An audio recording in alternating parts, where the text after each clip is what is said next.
has begun. Yeah, you look at Wichita Wolves has kind of had an up and down. They used to be, the team. They won a couple leagues, but then they kind of dipped. They had roster inconsistencies, and they've been trying to kind of reach that high that they used to have. And hopefully, this is kind of the roster that will get there. They're on that upward climb. They're getting close to reaching that point, and this is the time to really show it off. Now, on the side of Aggro, I saw two people that are really big names. That's GXD and Bone. These two have really been together, and they are absolutely fraggers to the brim. Bone is one of, some people consider one of the best in T3. He's just made such a name for himself all over of T3. And talking about the bands, we talked enough about the teams. Going over to the bands, we've already got Habana, which on Villa, she might be a little typical with certain walls. She's very need to get her off the board, and then a Thatcher, of course, because Thatcher. Yeah, a lot of teams have really moved towards banning Habana to get her out of the meta because with her most recent rework, being able to change the amount of pellets being shot out of her launcher, then it makes it practically impossible to impact trick her out. Because the moment that you impact a single set, you could only be impacting 2 Habana pellets rather than the 4 or even the 6, meaning that she just has an absolute arsenal of these Skyros pellets to destroy any sort of hard breach.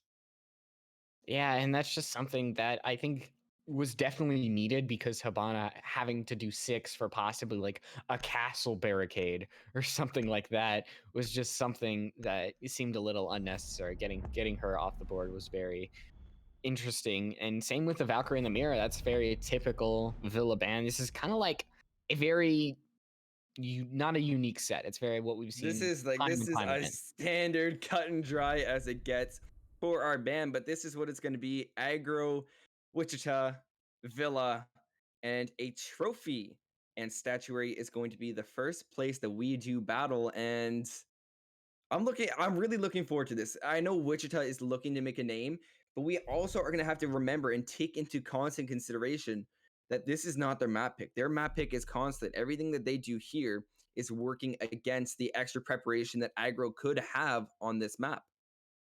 Yeah, and Villa, it's something that it's not at the top of, practicing map pool, but it is for sure something that teams need to practice. It's not, going to go away. And that's why, teams it'll pop up every now and then. So it's something you need to really prepare for. And they're bringing out something not very typical on both sides. I mean, you've got the Yana, you've got the Ace, Nomad. All those are very typical on the attacking side. And on the defensive side, they're going to be already starting on trophy and statuary. And the only atypical operator trust you might see is that Pulse. And my guess is Pulse is probably going to be playing underneath. That is, that's a very fair thing, but he could be joined by a lot of his teammates late round. As if you look at the top of your screen, that shows all your utility. We see a nice different range, 6 breaching charges, bit much in my opinion, but that's expecting for a kitchen hold, which was reasonable based on the lineup. And then you have the smoke, grenades, and flashbangs. Very typical what you want to have. But on the defensive side, that is 2 sets of impacts and 3 different nitros. Now this is constant explosive capabilities, and it will almost guarantee with an ace charge, it will be extremely difficult to get that wall open. Yeah, that pulse underneath of GXD is pretty scary. You're able to give off that information to the rest of your team. You're able to deploy that C4, which, depending on if they know that there's a pulse underneath, could be devastating. Everybody clustered around that wall. And speaking of the pulse, he's not actually alone underneath. You look at Bone, the mute of Bone. That's a very scary thing. And actually not running the shotgun, the MP5K, so even more deadly. But you just look at all the barriers that Aggro has to go through right now. It is just all set up for them to take their time and make sure that Wichita Wolves are prepared. And already Silent just trying to peek in just a little bit, get some early pick offs and onto Lava. And the frag grenade gonna go out, and it's gonna deal damage, and that is the own Goyo shield done damage already. And it seems that Aggro is just all ready to go on. And Eddie don't go in the fire. Oh my goodness, themselves. Oh my gosh, this is the first round and it's already super chaotic. Now stuck in at a 3v3. Eddie has already pushed his way, and he is on his lonesome all-in statuary. But this late peak could be the perfect thing and exactly what they need. And a quick 3 kills. Aggro will take the first round in decisive manner. I don't even know how much time was left on the clock there. It seemed like only a minute 30.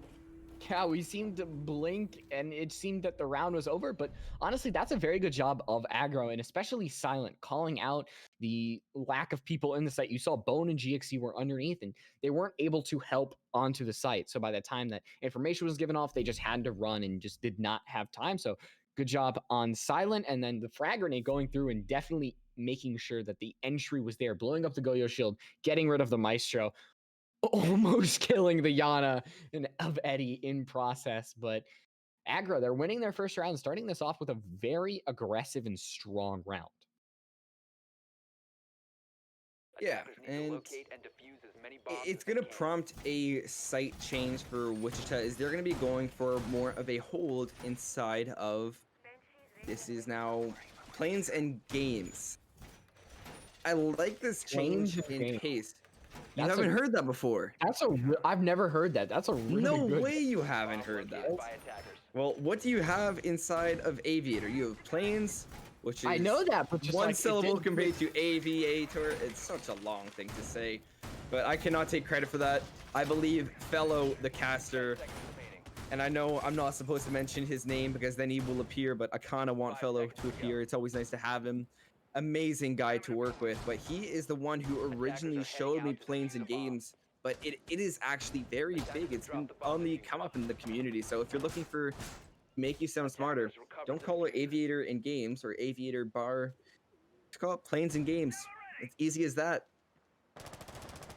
Yeah, it's sometimes you come up with funky little tricks just to save yourself time. Speaking of Planes and Games, we see Lava and Bone on their way to run all the way roaming around the site, wanting to get anywhere they can just to really push back the rest of Aggro. We only see Kicks actually on this southern side, while the rest of Aggro kind of are going for a trophy statuary take. They're droning all the way in, wanting to make sure that that side is clear, and they should know that that is clear and give themselves all the info that they need to push on forward. Now, a clear from the north side. I really like this split push that we just started to focus on. And this Ayana play of Asian and Eddie could do absolute massive amounts of damage as they'll be able to catch the Jaeger. Now Asian taking out a Maestro or Goyo shield possibly. He'll swing out. Bone taking a decent chunk of damage. Rotating back up as the ADS was able to catch the Ash charge that was intended for the deployable shield. Aggro is meeting somewhat of a barrier in this attack, and Asian even losing his drone to the blown open hatch inside of 90. Silent will be able to pick up the first kill of the round onto GXD. Eddie stacking up onto that, onto Junior. Things already falling apart for Wichita. Kicks still continuing his split push from Study, waiting to make his first impression. Silent does have Diffuser, but he will go down in a quick refrag, but Bill's gonna immediately refrag him out. Bone fighting back, now taking out Eddie. Now down to a 3v2. Eddie and Baroque, the only ones left. Minute remaining. Aggro in position, have already committed onto site. Plant going down on the vault. Smoke canister will come out as Bone will be down, and all hope seems to be lost as Bone is the lone defender inside of Games. He'll find one for his name and have to swing out onto the ace. Not able to find them. He'll be notified of the player inside of Vault, but it does not matter. Kicks out on Steady Ledge will be able to find and capitalize onto that kill, giving Aggro their second round. Yeah, Aggro seem to know their way around Villa. They know when to go ahead, when to pull back, and it seems that any curveball that Wichita is throwing at them, Aggro just knows to knock it out of the park. That round was, even though it wasn't that first round, how strong that first round was, it was definitely something that still made a statement. And now going back over to Trophy Statuary, Wichita, they need to make some kind of statement. With Aggro, if they continue on the path that they are looking for a very healthy split, like possibly 4-2, 5-1. And I don't want to say a 6-0 because I know that Wichita Wolves, that would be such a degrading split, but they just need to make some kind of uprising that shows that they are ready to play this game. Attackers need to locate and defuse bombs. Yeah, I I'm a bit confused by this lineup. Well, it is pretty standard. Wichita Wolves have had a lot of trouble covering each other's angles. We've seen a lot of frags go unanswered by Wichita, and that's what's led to such a divide, especially if you look at the scoreboard, where the amount of total kills for the Wolves is just a mere 5, and it comes down to not watching those crosses or not covering your man to a T. Now, this could be a small flaw in the setup in accounting for our guys should be able to win out their gunfights. But the sad reality is at this point, they are not able to do that. So moving forward, they have to make sure they're swinging together. Eddie, on this first round, the last time we saw them go for this statue hold, was able to capitalize onto 2 huge frags, one off a nade and Goyo shield. So working together on these clears or on these defenses is going to make a world of difference. Yeah, I think Wichita has abandoned the pulse strat of underneath, going for that is definitely the smartest decision here. Did not work out for sure. It didn't have any impact on the round. You know, you put Bone back onto the Jaeger, you put GXD onto the smoke. Those are 2 operators that are tried and true, and it definitely helps onto the site. And well, yes, you do give that first floor a little bit over to Aggro, and you lose a little bit of that surprise factor. You gain that, you know, tried and true method of defending. That's, I think, what Wichita needs right now after losing these first 2. Wolves holding down the site. They are not going for too aggressive of a roam. The farthest player out of sight would have to be, I believe that is the Mozzie, or the Jaeger of, is that Bone? Yeah, Bone playing on red stairs. Ace charge will begin to come out. Baroque will say, nah, not on my wall, and throw an impact. But no, Kix ends up winning the brief little argument and taking out the trophy wall. That will be a long line of sight now available, but no. It looks like Baroque will be able to have the last word as he saved his impacts. Silent, not appreciating that, taking out Baroque for the round, now down to a minute 20. Eddie has pushed up into bathroom and they are getting ready to go for a long hold. Bones creeped up from the red stairs and he's going to be holding a long angle. Meanwhile, Lava and Asian going to be both trading out members, bringing this down to a 4v3. Aggro in a very solid position to commit to this plant, but no, Kix is going to go down. Lava finding another kill for the round, I believe. Asian pushing up through Astro. He is looking for any players to the side. He'll swing for the long angle. Lineup not being able to line up his shots, and the player down by Trophy is going to be able to live another day. An aggressive peek from Aiden will come out positive as Asian also connecting onto Bone. All lift up to Junior. He is a full health, but that does not matter if you hit your heads, just like Eddie has been doing this entire game. That's Aggro now going up 3 in a row on the attacking side of Villa.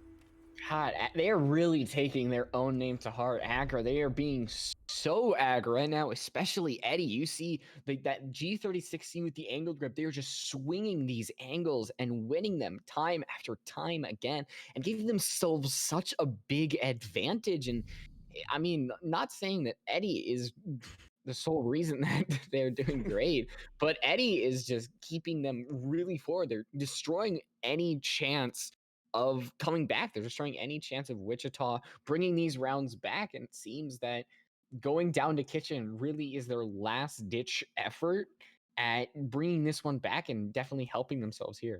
I think the bar at the top went out of whack. Oh no, the OCD. Exactly. But I think that one of the big things for Aggro is their ability to buy their time. And I know that we all love to talk about Aggro, just, oh, they're mindless ranked gunners. They don't know what they're doing. They just go and they gun. I would love to counter argue that in just these 3 rounds, it has not been ranked gameplay. It has been extremely solid communication across the board where you see calculated pinches. Are they going for those aggressive peaks? Yes, but every single player on Wichita has still not adapted to expect it. They are getting taken out to completely unexpected frags, and this has allowed for Aggro to keep stacking up on man count and using those extra angles that they have. Even though Junior was the last one left, he had 2 players that were getting ready to do double swing him.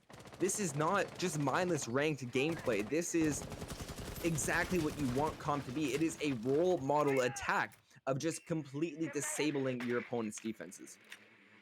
Yeah, and I mean, it's honestly very, very exciting to see. It's, Aggro dismantling these hardened members of Wichita Wolves. And I mean, you expect that Wichita really would have something to combat this.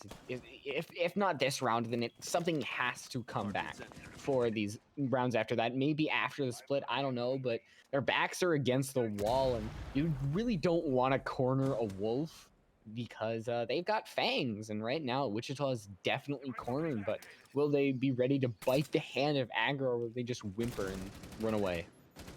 Wolves are pack animals, and once you get one covered in a corner, unless you have their pack around to help them out, they could turn into some of the most whimpering beasts out there, unfortunately. And that's what we have started to see from the Wolves. But as I just said, that is going to be plural, meaning that there is more than one of them, and it just comes down to them working together on these clears. Baroque will be partially droned out, but his Vigil scanner will be able to deny any sort of extra information. Shooting out, he will be lighting up the area all around Asian, but regardless, Silent's going to be able to get two for himself on the other side of the map, as he's just going to go for an aggressive push into Memorial. He will get slightly lit up, but he will be able to get a third for himself in the round before it's going to be a quick refrag. 2 kills now coming out. Eddie capitalizing onto Baroque, but there you go, Silent taking out Bone. I think that might have even been a 4K for him. Now, I talked about that mindless aggression. You talked about the mindless aggression. That's what we saw there. It was more mindless, but it was calculated. There's no one on site to put an end to any sort of shenanigans. Yeah, I noticed that in the corner of the site, there was just a drone that was displaying the position of everybody in the site. And that's, it's a little bit of the carelessness and not around surrounding them. And they had a mute. And so that's something that it's questionable that you really should think that Wichita should have something to counteract that, because at this point, they're looking not good at all. Aggro are really winning these rounds definitively over and over again. At least they've had 3 alive, I believe, each round that they've won. And no one on Wichita is really combating. Look at that. Yeah, 2 members have above 1 death. And I believe both of the members that died, you saw Silent, just went off, and FaZe hasn't had the best game comparatively to somebody like Eddie or Silent, but they are still showing up. And it's just like Wichita across the board, 4 deaths and no kills above their own death count. And it's just showing that they aren't up to standard with Aggro when it comes to these kills, and the kills are really showing the storyline of the game here. Like, Siege is a game that kills are not everything, but when you can't compare to your opponent's kills, then you really aren't going to have a chance to show your strategic genius. And that's something that's happening to Wichita. They're not being allowed to show what makes them good. And even with somebody like GXD or Bone, they aren't allowed to get the kills that they're normally used to. Now, I am no gunner myself, but I know that if I'm going against an aggressive team or a team that I know will outgun me, I need to play with that refrag. For example, if I'm Bone in this case and I have Lava getting ready to go for a peek, I am talking to him like, if you want to go for that swing, I'll come up behind you and we'll swing them together. Or let me go bathroom to get this cross peek onto them. Just make their life extra harder. What I'm not going to do is try to peek up and get extra aggressive.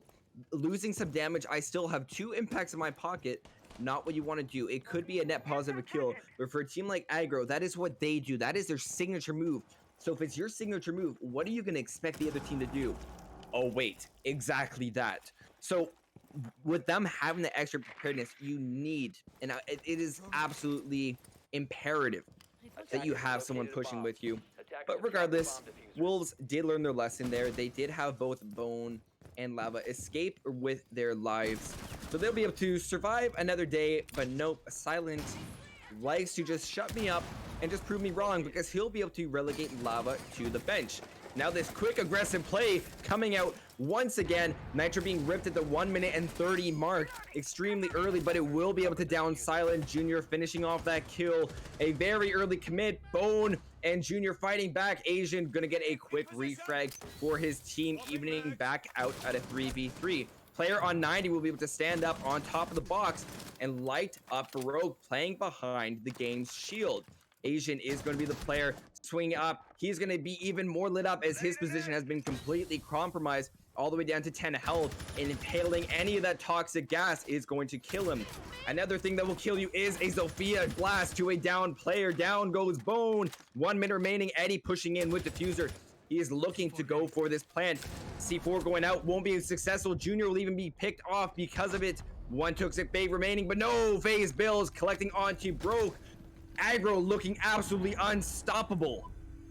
That was honestly the best probable round for Wichita Wolves right there. And it really didn't seem close. It just right there, Lava standing in the middle of the site, crouched. And my guess is that they're relying way too much on their own ability to win these gunfights. And just one-on-one, no strategy, no just I shoot gun, you shoot gun, but I win. And that's not happening at all for Wichita. And they are not relying at all when it comes to their own strategy. Their just positioning is just whack. They're just basically allowing aggro into the site and no real deterrence. They're just allowing them to swing, get behind something, and just suddenly they're fighting against their own site. And it's showing that they are lost a little bit, and that everybody together is not playing.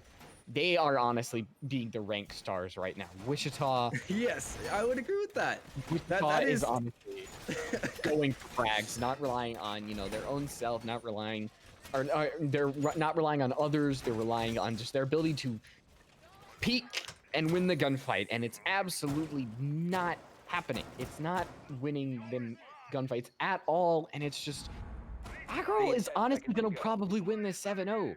Like, straight up. They're probably just gonna 7-0 Wichita Wolves. There's a high probability there, and I'm going to agree with that. And if they continue this current pace, Consulate is even more frag heavy than Villa in a lot of cases.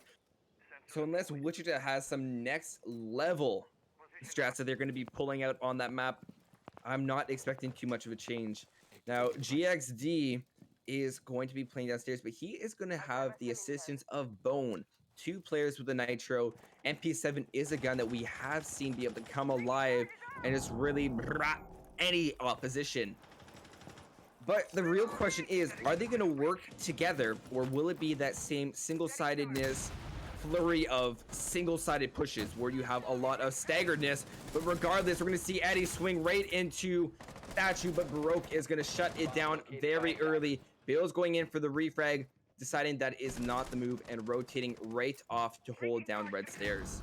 Yeah, there we go. Finally, they're taking advantage of that aggro play of aggro. I mean, we just saw that Eddie was swinging that and probably expected to win it out. And there we go. Bills and aggro, just aggro left.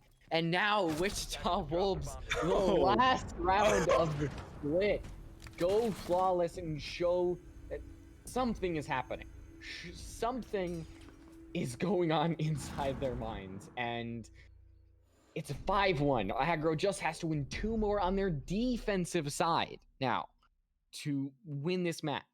That was an interesting round, and if you look at a certain point, had Aggro really committed and sent all their players into sight, they were maybe 3 players down below. Now, sure, that was a absolute abundance of nitros, but should you play in those indestructible spots or just constantly keep moving, that could have worked out. Regardless, Aggro did not do that. They did not move around and keep that liquidity in their players, and ultimately, their assets failed, all their players down to the ground. And that's the first flawless round we see during the game going the side of Wichita. Do you think this could really heighten a change in the momentum we see? Things would probably have to change a lot with mental styles when it comes to just the split. Like, I'm expecting Aggro will play a little bit of the same style when it comes to their defensive side, and they might even get that sort of advantage simply because they have the time and they have the ability to choose their own fights. And that really doesn't bode well for Wichita Wolves, who when it came to, you know, forming a cohesive unit and pushing together, the attack required so much more of that. And it's completely possible, you know, Wichita Wolves going on this attacking side, that they know what they're doing when it comes to Villa on attack. They possibly might not know on defensive side, but, you know, stranger things have happened. And so now we're seeing this extended kind of roam from Asian. They've got the double reinforcements and they've got those peak holes that really can help them when it comes to repelling Wichita Wolves, who are coming on this master bedroom side. Now, I like Wolves' presence and this choice to go for a master clear, but it's going to come down to the proper drone work and information, as they've been able to spot out the calculated Aruni punch holes. Junior going to be the one to lead the charge as he's pushing right behind the drone a bone. He has not been able to spot out the Aruni inside the statue, and we're going to see an awkward confrontation as Asian will be able to escape, jumping off a statue balcony down to split corridor down below. He's going to get aggressive, rotating right back up the red stairs and possibly going to a second peak. But no, he'll be rotating right into... Is he down below? Or am I just... he is down below. I have lost my mind. I think I can't tell. My depth perception, don't take it to the optometrist, because yeah, if they ask me 1 or 2, it's going to be probably 5. Asian not staying on that first floor. He's actually on the second floor now. Thanks. And so now Wichita, they're being a little bit more passive. They're making sure that their drones are keeping where everybody is. They know around the site. They see the Aruni gate. So you're getting out with that frag grenade. It's not going to work out. The frag grenades in Windows. It can catch this Maestro. Yeah, I think Baroque going to take a little bit of damage. But frag grenades are very iffy sometimes when it comes to Windows. And it's same with flashbangs. And there's certain Windows that seem to puff out a little bit more, and your crosshair doesn't work at all. But I believe that Ubisoft actually is going to have a fix for that coming up and reduce the geometry of these windows. Baroque, did you just fall off the pot? I don't know how actually Baroque. The fall from the roof shouldn't kill you. If you fall from the top one, he did not. If you jump from the top roof there, it will down you. You cannot be making silly mistakes like that. You have to go to the second one, because that is enough distance. It is a high enough level.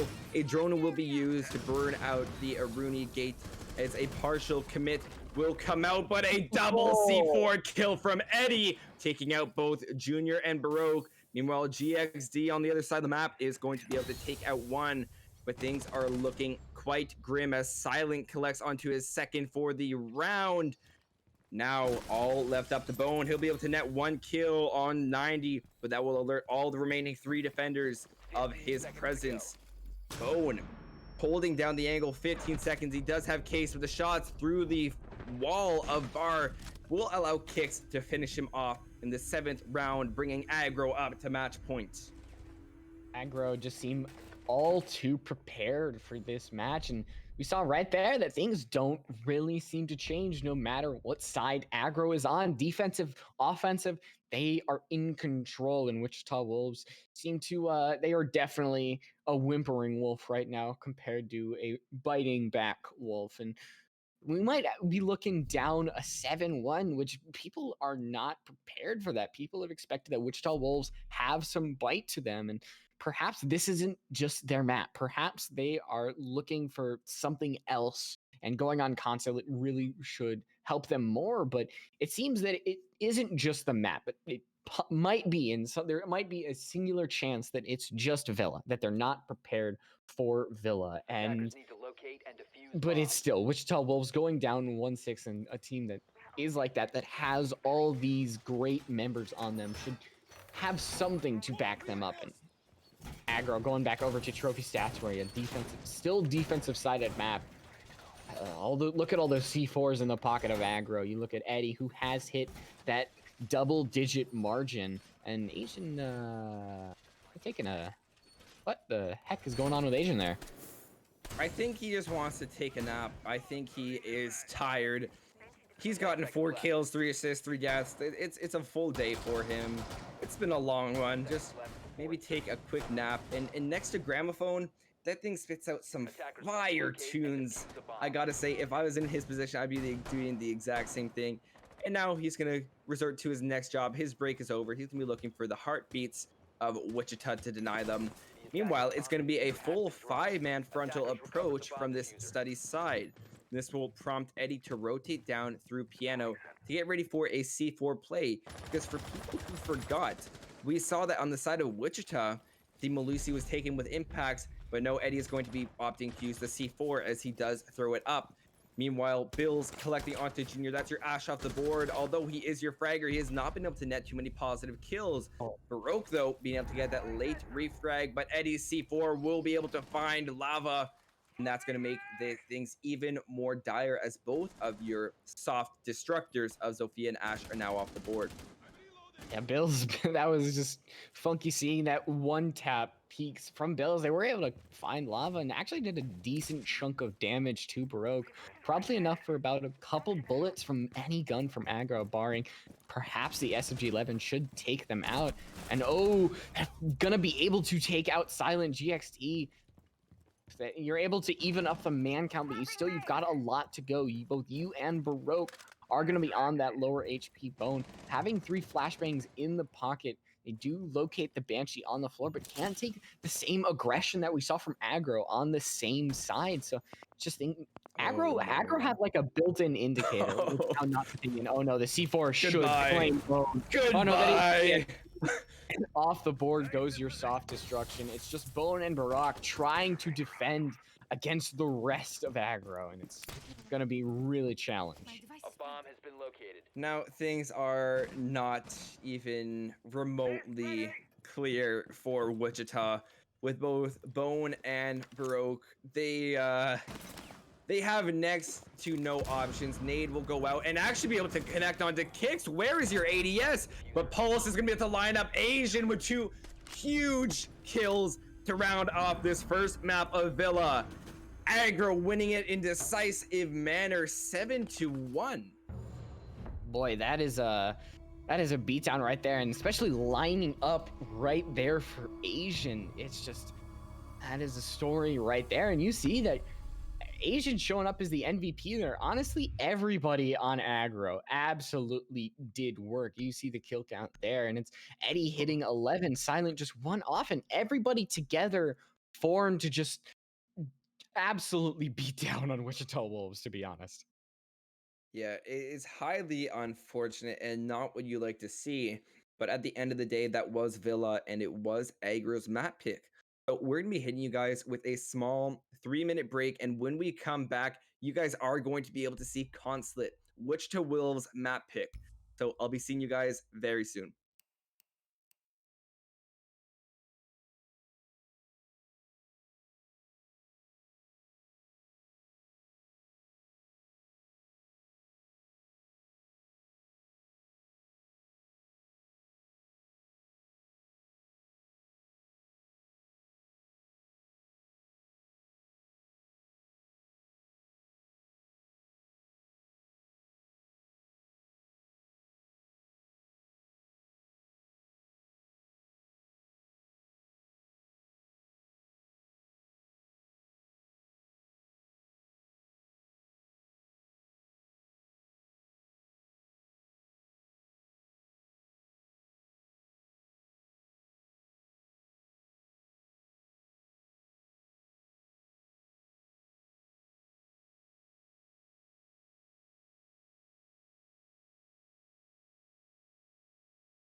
Welcome back, ladies and gentlemen, to SFCL. Aggro just had an explosive match on Villa going against Wichita Wolves. As you can see in the bottom of your screen, they won that one out in decisive manner, 7-1, and that was starting on attack.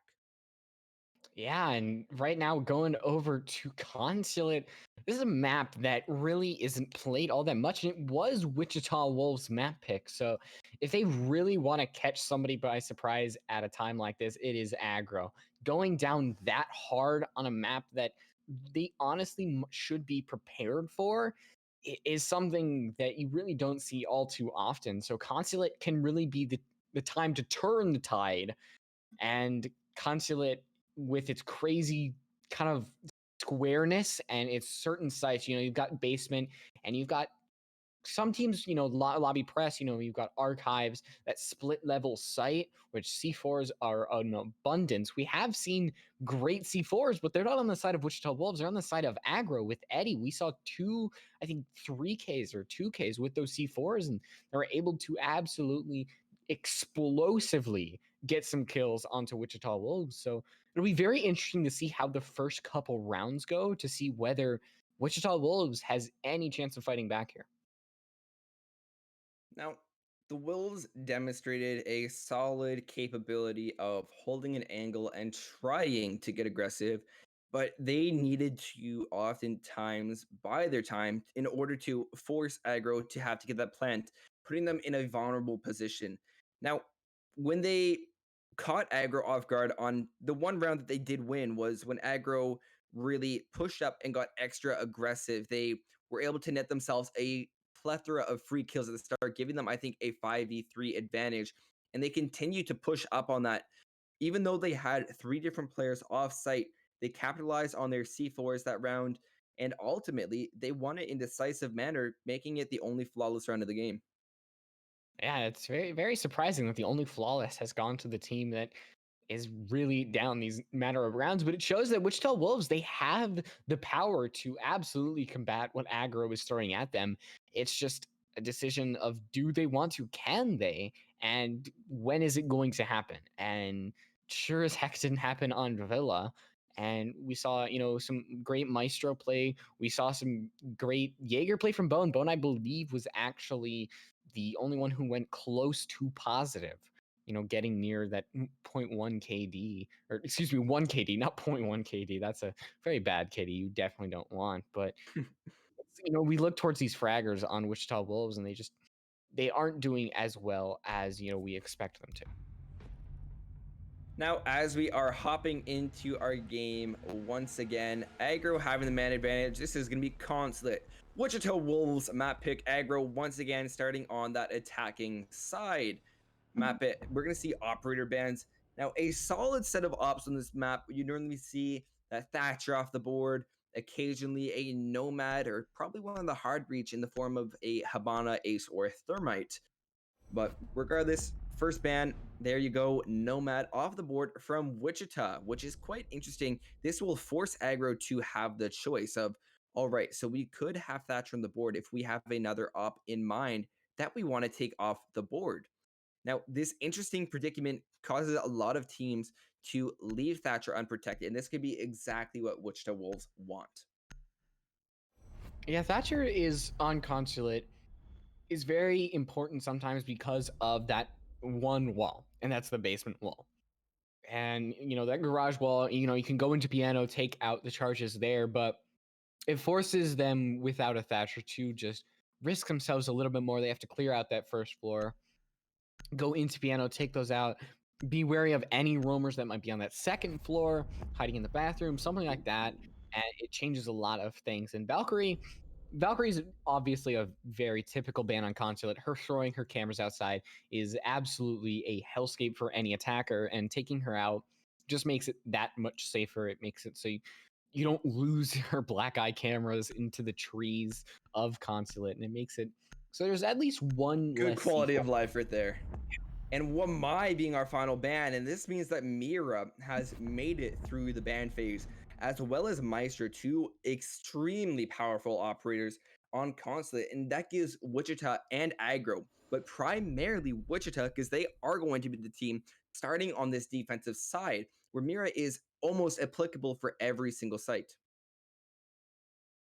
Yeah, but we might see some different type of operator choices coming out. I mean, already you see they can't play both Blackbeard and Zero. So one of these might be the 6th pick, and that is going to be the Blackbeard on over to the Thermite. Or actually, no, the Ash. So they're actually Yeah, going to be a you little really think Asian's gonna go on to the Thermite? Thermite.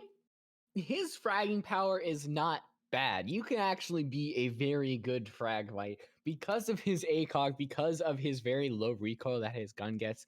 He's a very consistent person. And look, I'm trying to defend Thermite. I love No, Thermite. If you I'm don't going like off Thermite, about the Defend chat. the I'm bomb sorry. defused by This is attackers. probably the most interesting thing. Now, would you say 5 foot is short? I think that is the argument that a lot of people question. I think it is on the shorter end, but regardless, what height are the operators that we have in game? Under 5'4" is considered short. Really, I didn't even know that. Well, luckily I'm above that. I don't need to worry about that pressure. I think a general rule of thumb is that why like, I don't understand why is that so important to you. I understand height is important, but how can it 5 influence seconds the way you remaining. think of someone? I generally find short people to be the funniest people out there, but that is Attackers just must my personal locate and opinion. defuse a bomb. Yeah, sadly, I wish height was canonical, like actually had an impact in the game, because it would make things really interesting. It would make Yes, Mozzie. it would. I would. Mozzie is definitely on the shorter end. That's one of the things I remember about our fellow Australian operator. But regardless, enough with the banter. Let's refocus on this basement has been hold. located. Now, there's only one cage charge set up at the moment, and it's all the way on the left wall. Now, this is quite interesting. This could mean that the wall was already breached or the electrical cloud was broken prior in the round from what could be a 0 charge, but it puts Wichita in an unadmirable position. Bone also taking some damage from the Ash of Asian, who was inside of Visa. He'll run off to Archives to lick his wounds in peace. Meanwhile, Lava going to pick up on this second floor roam. He'll rotate back down, but possibly go for a repeat onto Kix, who's going to be making his moves inside of Visa office. Shooting out his 0 cam, it will not be able to net as much info as he would like, but there you get a perfect showcase of the ability for info and the influence it has on a round. But there you go. That is going to be the Cade using his Nitro to great effect, and the refrag of Eddie, bring us to a 4v4. Aggro clearly having a bit more trouble getting this complete clear. Now, they don't have a sledge, but they have enough breaching charge. Oh, they do have a sledge. I am losing my mind. He will now be able to start making vertical havoc onto this garage site. And your goal here is to really corner out any defenders. You don't want to give them any room to breathe. Now, the Mira is perfect for this because a lot of times, any sort of vertical presence won't deny her as much as any other site. While you do have to deal with the vertical presence, she can safely hold from a distance, and that is what we are seeing occur right before our eyes. It's very interesting that Bill's choosing to use the X-Kairos to create a hole that isn't even able to really be looked through, and it's you know, Habana did get reworked to use more utility, but I don't know if that was the utility that they had in mind. But Wichita already gaining some sort of advantage. They are up a man right here, but they are going to be evened up, as right now it is Bills who is going to be going down. Aggro starting the defuse as it's Bone and Junior all left alive. They know exactly where this ace is. That mirror window giving them all away. And Bone going to be going down. So it is a 1v1. Junior and Silent, but Silent, sadly, not going to be able to win it out, as Wichita going to get their second round of the entire match and already starting off constantly on a better note than they had. Now, I like this round for 2 reasons. It was quite close, but it was a very good demonstration of Wichita's ability to hold and use the comfort that they have in that Mira. I really like, and one thing I need to start seeing on the side of Aggro is Zero. A lot of people forget his cams are like a Twitch drone. They can take out these Miras. Now, I talked about how vertical presence isn't able to see the Miras as much as they would like, especially playing inside the security office. But through holes created in the wall or through shooting your zero cam through the floor and into those walls, you would then be able to, if you are fast enough, shoot out the Mira canisters, which would drop the mirrors, and that would put any player inside security in an extremely vulnerable position. Defenders, protect your bombs So from that being is defused what by the attackers. type of clear you want to go for. Now, interesting enough, we're going to see Wichita opt for this middle floor hold now. Most be more confident going upstairs, but with the mirror being in play, it allows for a lot of comfort playing inside of this bathroom. And Baroque is going to be setting up there in a quite efficient manner, having a mute jammer to help him out. Yeah, that bathroom is very, very important as you can overlook the entire site of piano. And with lobby being such an open area, you can really rely on whoever's playing upstairs and whoever's playing can choose to play near column stairs or spiral stairs is to really defend it. So it's about gaining control of that bathroom site, holding it as best as you can, and just repelling these attackers. And depending on where they come from, Junior, we do see Junior trying to defend from that kind of teller's side, but it seems that Aggro, they're really going for this main entrance, more yellow kind of take. Solid hold, and it's clearly caught Aggro off guard as they have spread out their attack with Asian left droning himself in through garage. Lava will go for a preemptive swing, taking out the info before it can do anything. Broke's gonna find the opening kill onto Eddie, and that is all the way out inside of the attacker's spawn by the front door of Consulate.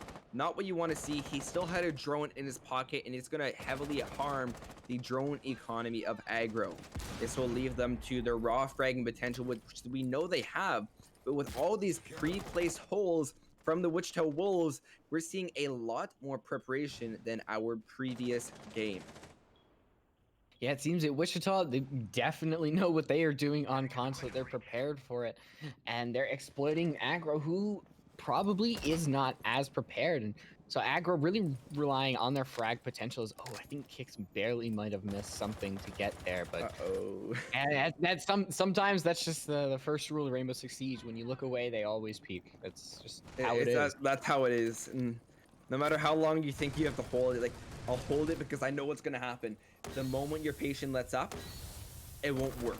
And unfortunately, that's the sad reality. Two big kills now coming out from Aggro as they begin their attack into this piano side. Baroque is not going to be able to see from these smokes on the mirror. The plant is going to be successful. Diffuser down, Bills on the window. Kills now starting to come out as he is killed, but he has done his job. A double kill from Baroque. God also, GXD, I mean, taking out Bills. Asian left down below. He's going to try to hold down this diffuser, and he'll have the line of sight to do so. GXD is also going to be able to take it out. Bone leaving the game. Defuse coming out, and a huge shot from the stairs. Baroque with that triple kill for the round. Wichita Wolves are going to be getting their second kill or second round consecutively.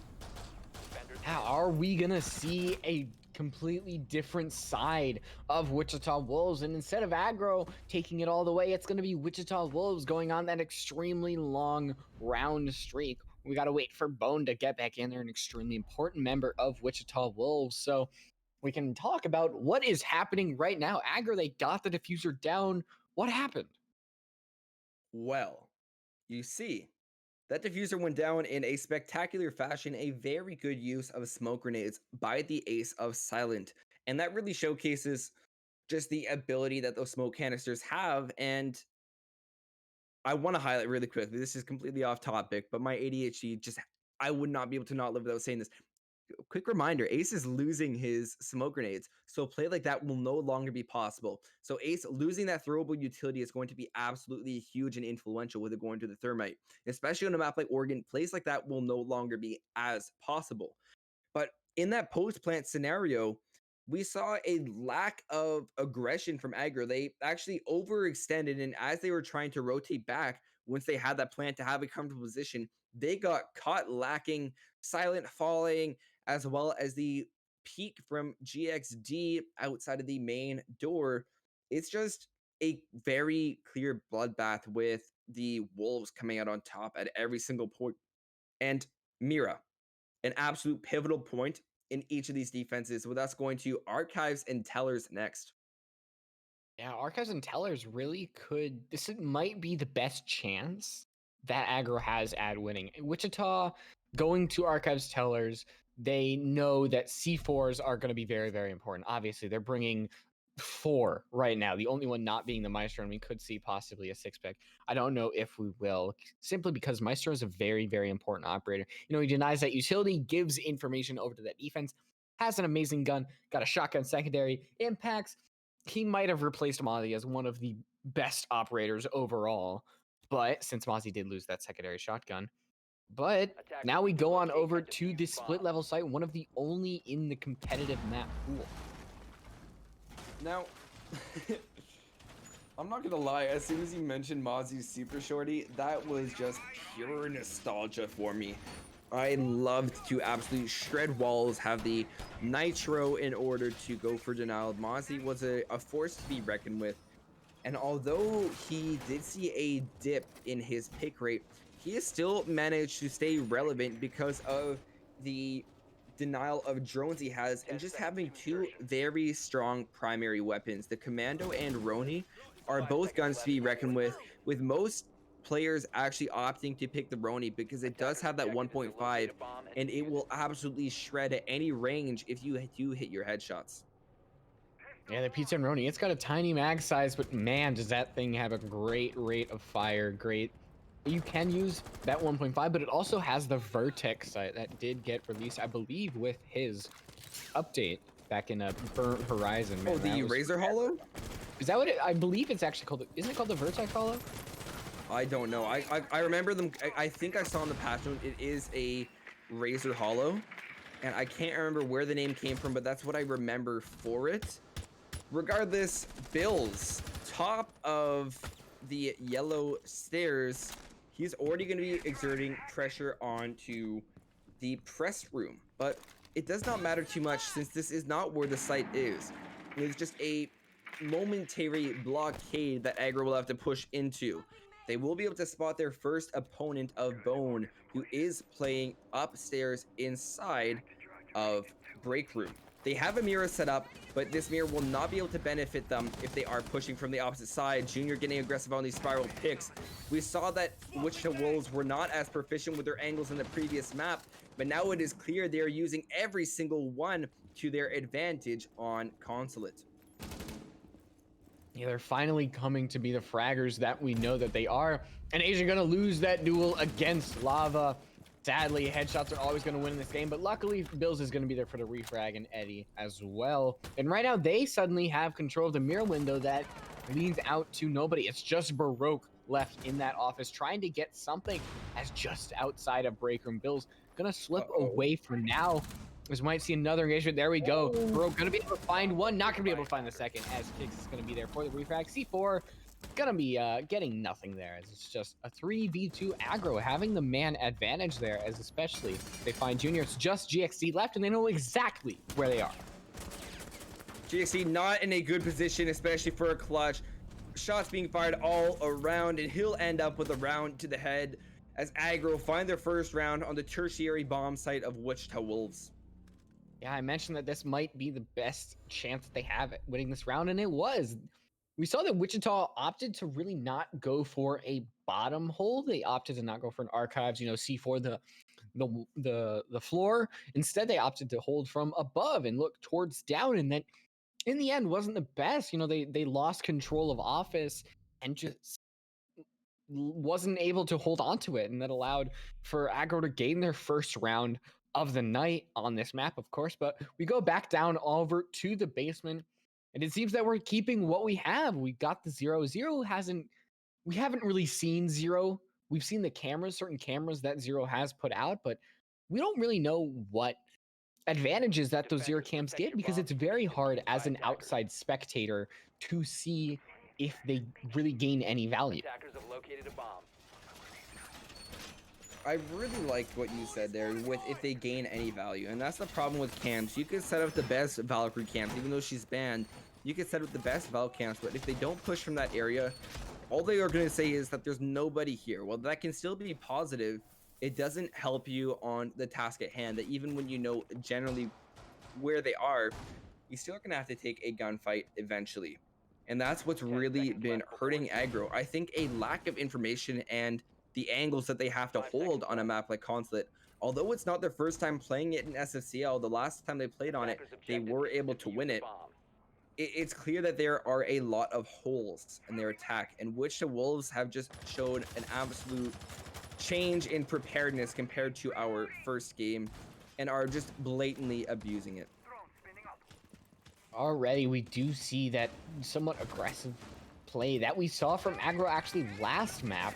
We do see Bone holding right outside of Tellers, going down those surface stairs, wanting to back up into the site, as Bone has yet to get a kill onto the board. He's the only one of Wichita in the entire game to do so. So definitely waiting for him to get his opportunity. It's Baroque actually who's looking to get the first frag of the round.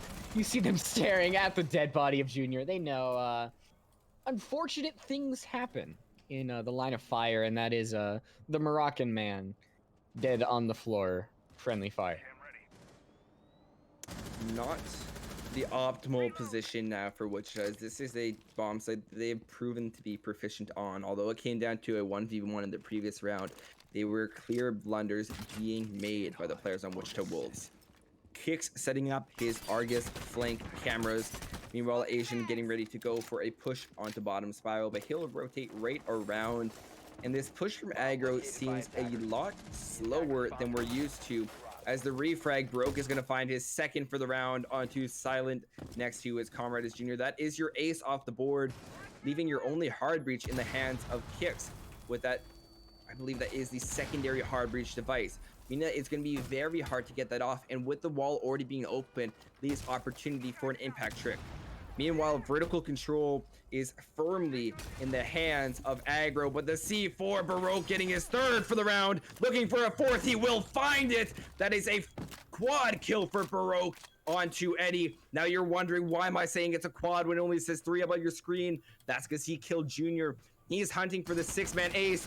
That's going to be Asian swinging into his line of fire, but no, Kicks is going to be able to find him onto GXD. I'm completely lost. Asian getting onto Baroque. We're back down to a 2v2. All the work Baroque has done during this round could be for nothing, as Asian and Kicks are looking to make a play. Diffuser is out in garage. Kicks has rotated to get it, but I do not know if he's going to be able to rotate through this hole. This is a very split push, and if the players at Wichita work together to isolate each frag, then they will be able to come out on top of this round. 20 seconds to go. Diffuser still needs to be planted. Kicks not able to get into sight just yet, as Lava are just holding down the angles.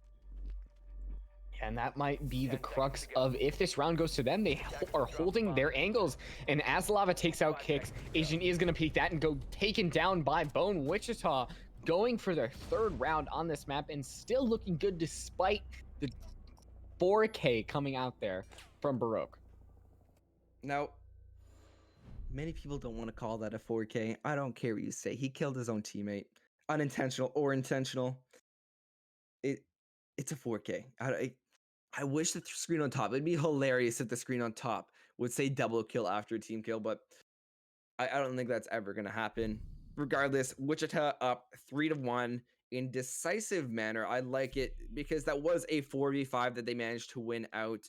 And Baroque, I think he really came alive. C4 kill, shooting through the floor, out the breach. He was an absolute madman. He came close to winning his fight against Asian, and he could have gotten it, but Asian just proving to be the superior gunner on that vertical hold.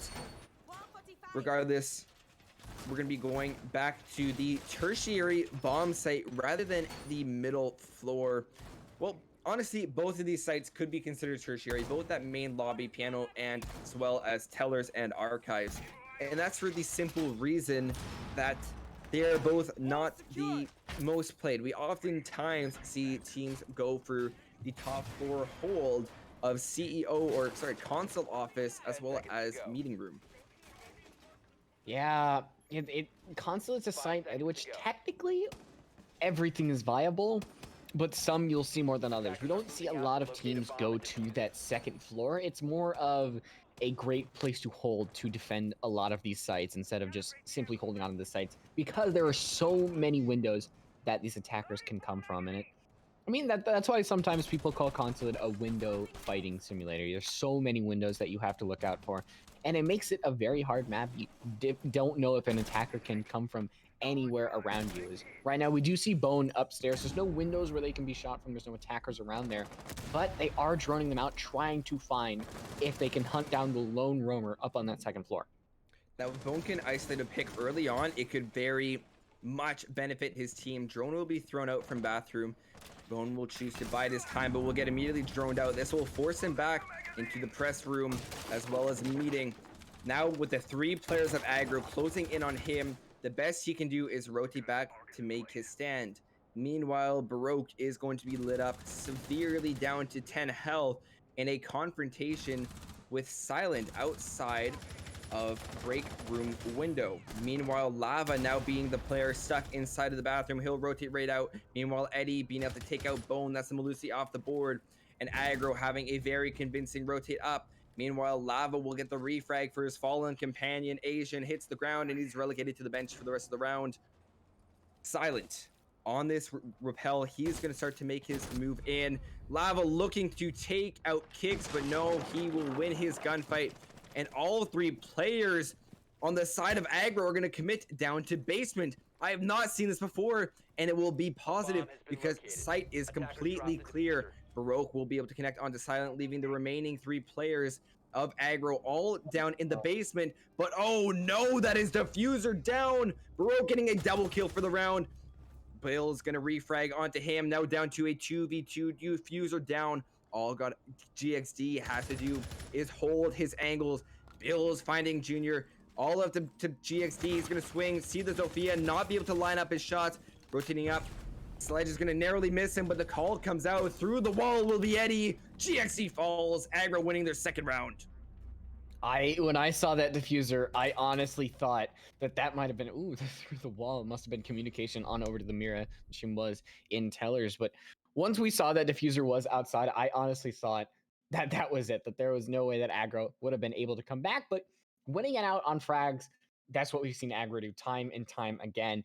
And 2 rounds on attack, they can definitely win this third one. Going over to lobby, they just need to have a better post plant if that's what they want to go for here.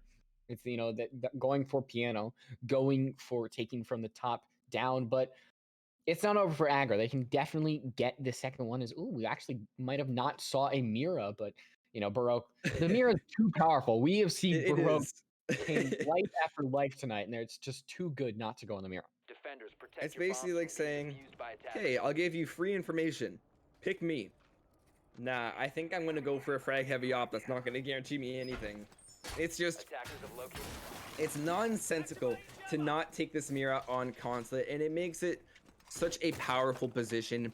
If the attacking team is able to take that bathroom, which is extremely hard to say the least, because you don't have that vertical control to help you out, then it will benefit them immensely, but the chances of Wichita giving that up are slim to none. They're going to be able to hold with the C4 of Baroque, and as well as if Junior or even the mute of GXD decide to play on site, that's 2 different nitros that you're going to be able to use to your advantage. Yeah, Nitro Cells have made a big impact tonight. They've literally, I guess that's what they're supposed to do, is make an impact in a whole, make an impact in a person, whatever you call that. But we have seen that they've been able to really change how certain rounds are played, whether, we see these attackers go away from position as Baroque wanting to get another thing as they're being a little aggressive, but the drone is going to spot them, so they know that they really, really, really should back off. Play in this bathroom, which, this is definitely Baroque's area. You look, the mute jammers, the mirror walls, it's all around just to provide any kind of intel over to Aggro. Now, Aggro looking to make their first impression on this building. Drones coming out on this 3rd floor. They are yet to breach the interior with multiple players on rappel outside. Bone will most likely have this first gunfight as he's getting ready to swing out onto the console windows. From there, he'll have to deal with the 0 of Kicks, but regardless, it will be Eddie taking out GXD on the southern rappel. he'll go down all the way back behind the console or from the main lobby desk, and that will give a lot of advantage and freedom to the aggro players. Lava collecting onto Asian, your Ash off the board, 2 drones gone. Is exactly what you'd expect to see around the minute 30 mark. He tried to make his gunplay on the round, but he'll get shut down almost immediately. And Lava really just solidifying the control of Wichita on these yellow stairs. Now, a bit of a stalemate as Aggro is not really willing to make the first move, but there you go from the repel of 0 without even getting into the building. Will take out Lava, now down to a 4v3 with a minute remaining. Smoke canisters now coming out. We can see the same repeat of a plant come out. Junior holding from the main lobby. He knows he has someone holding his cross angle. Nitro will come out, will not land. Silent may be free to go for this plant, but he'll be lit up from an unknown angle. Bill's taking out Bone. Meanwhile, Broke has also go down. A double kill for Junior. He's gonna have to find 2 more, and triple kill for Junior. All left up to Kicks, who is upstairs. Revive will be successful. Wichita in the form of Junior clawing this one back. Diffuser is down inside a piano. This will leave Kicks down in a 1v2 situation. He'll swing onto the Mira. Baroque collecting onto his head. Wichita Wolves take the half 4-2. And great job by them, Lucy. We saw 1, 2, 3 in the third one. Such a great flick onto the head. And finally, swapping it on up. A 2-4 split isn't the worst thing in the world for Aggro. You wish you could have gone better, but still, you got 2 on the board. It's it's better than Wichita did last round, but you still have to defend. And you're going to start on this basement, still bringing that Mira, but it's going to be really hard to compare with the Mira of Baroque. They went off. They got over that double-digit kill margin, and Silent is going to really have to compete up there. Somebody else is going to have to compete in that frag part, because that is a big reason why Wichita was able to do what they did. Look at that, 12 kills on the side of Baroque, and Junior in the end getting that 3K definitely helped pad their stats for sure. Easily gonna help with the stats, but this begs the question: if Wichita does win this out with given their current momentum, depending on the defensive capabilities of Aggro on this map, I am extremely interested to see what a map like Coastline will be, because both of these teams have now been able to respectively frag out on their own maps. And if we do see our map 3 of Coastline, we could see an absolute brawl, as we said, since Wichita has really come alive in this second map. I mean, they chose Consulate for a reason, and that's because they know what to do around it. But on this attacking side, will they keep up with the momentum? It seemed that no matter if we swapped on the split last map, it seemed that the momentum was still the same thing, and that's really what Wichita Wolves need. They need to keep the same thing. They want to go onto that overtime decider that is Coastline, and it's really going to be off the back of Baroque's 12 kills and the rest of the members of Wichita Wolves.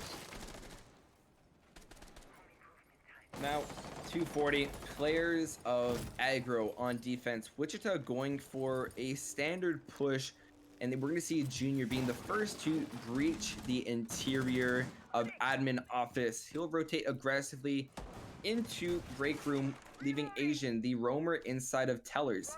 A very spread out roam from Aggro, and it could pay off if they are able to net their kills, but the moment they have to deal with a cross peak, it could reek of disaster for them. Baroque doing his due diligence, taking out any sort of vertical control. Lava will be the first to fall due to Eddie. He's going to solidify his control on yellow stairs the same way Lava did moments ago on that main floor hold. A big part of that defensive and attacking side, especially on a site like basement, yellow stairs is the real entry point for this attack, and especially if you want to go for, you know, that western side take. So if you don't relinquish control of that, then you really should be looking pretty, especially if they do not get that garage door open, which Wichita have yet to really attempt to try to. I believe they do see those Surya gates that are on the door. They're really designed just to block it out. They're taking their time, making sure that they know where these roamers are. As we do see Eddie getting that double kill and still keeping up with the consistency. Their C4s have been on tonight, and I'm expecting to see more and more of that as we go further and further. But Junior making sure that nobody's just hanging around the Surrey gates, making sure that nobody is there to get any cheeky kills. As right now, Wichita, they are down 2 members, but it is not over yet. They still have great members such as Junior, Bone, and GXD. They're really going for this top down, wanting to get any take that they can, an advantage that is possible. Now, burning out the ADS in order for an Ash Charge to be able to detonate, and that's going to be your Pipe's shield gone. And this will make Eddie more vulnerable to greater kill angles, but if he situates himself in that exact positioning, it's going to be more and more difficult. Player will be spotted out over coming down yellow stairs. This will prompt Kicks to detonate his first Toxic Babe, and the second one being detonated onto the garage, but Eddie with a triple kill for the round. Bone is going to be able to find the board for Wichita, trying to even things out. Asian now going down, and GXD comes alive. Eddie's rotated his presence to the vertical side. He's going to be looking for a fourth. He'll be spotted out, and a quad for Eddie. He's going to look for the ace, and that's the ace for Eddie. What a shot. Oh man, holes just work 2 ways, and Eddie definitely used that for the defensive side, able to get that ace. And now they are definitely looking to be that fragger that Aggro needs to propel them into this map victory. Basement is over off of the back of Eddie's ace, and now going over to lobby press. Now, how will Aggro choose to defend this? Will they want to go for that really heavy top floor defense? Will they want to put a lot of stuff towards the bathroom? We don't see a mute, so we don't see a 6 pick either. So Mira's really going to have to defend her own bathroom with her only skills, not off the back of any other gadgets. And that it's going to be very, very important, because the Mira window was a big reason why Wichita Wolves was able to keep strong in this site. I like that you mentioned that, the mirror there, because now Mira's pick rate throughout this game has been 100%, and I don't expect it to slow down whatsoever. Wichita proved that they were more than comfortable, as we're going to see a small altercation to the hold that Wichita opted for. Now, Wichita decided to open up the far left side that Silent actually reinforced, and this hold inside the bathroom could definitely change the dynamic and allow for a small bit of comfort on the attacking side, because you are narrowing down the amount of angles that the Mira can hold. Meanwhile, on this vertical play, you're going to see a lot of melee holes being made, and that is from the Aruni of Asian. Aggro have made very good use of her and her prosthetic arm that has the ability to make these precise holes that defenders can now rely on consistently to have the exact same angle with the same amount of coverage. Yeah, with members such as Aruni and Mira, it's no wonder why this defensive side has been so strong. And Wichita Wolves, they know that somebody's around here, but Junior, in the end, gonna win it out on Silent. That's your Mira. Your C4s are gone. Luckily, her windows probably have gone down, but still, you lose an important member of your defense. Eddie still there with the C4s. Oh my, it's like they're a, what do you call an explosives expert? We'll call him a Rocketeer for the moment, because I can't think of a better name, because he's been blasting through the opposition constantly. Regardless, Silent, weird roam to be said, at least. If you got caught on the 3rd floor, that's going to be a swing from the Jaeger of FaZe Bills. He'll be caught out inside the bathroom, nade coming out, and it will be successful. He'll fall, giving the man advantage to the players of Wichita. Drone will be used to burn out the Surya gate inside of meeting room, as Baroque is going to be rotating up right into the line of sight of Asian upstairs. Meanwhile, Lava is getting ready to go for his push onto this main lobby, but they're going to have to really solidify control of vertical. He's going to hit his shots onto Eddie, denying him for the round. Using his Sophia charge, he's lit up all the way down to 1 health. Meanwhile, GXD is going to be going for the planned EE1D, will aid in stopping that. All left up to Asian in the undesirable task of dismantling every single player of the Wichita Wolves. He'll get 1, making it a 1v3. Swinging out on the balcony, he'll notify all the attackers of his position. He'll hit his shots onto GXD. What a shot, Asian. But no, It's going to give the attackers too much time to rotate up the Visa stairs. Bone is going to capitalize on that, and Wichita Wolves are going to take their first attacking round. Honestly, that was just very exciting to see the jump out there, knowing that the timer is just so low, and then getting the kill onto the member who's hiding just behind the bushes. But Wichita still stopping the momentum of Aggro, making sure that they just don't go off on their defensive side. And we're going all the way back to lobby press room, doing the same thing before and again. But will we see Silent be as aggressive, be as aggro? Because last time they lost a very early engagement with Junior that maybe have decided the round. We lost a C4, and we've seen that Eddie knows how to use C4s, and I'm guessing they've taught their ways to the rest of aggro. We just haven't seen it happen yet. And with Silent going down, you lose a pivotal part. You lose a great gun, the Vector, and you lose great explosive ordinances. Attackers have discovered the Now- location of a bomb. I like what you say there, but with the Mira play, they're going to be, like you said, reattempting this main floor hold. If you don't have the high fire rate of the Vector, since the only gun on the defensive side, if you look on the side of Aggro, they have extremely high fire rate weapons with two, unless Asian didn't choose to take the Roni, which he did take last round. It is just an absolute flurry of bullets all in 1 second, but Mira is the one with her Vector having the highest fire rate.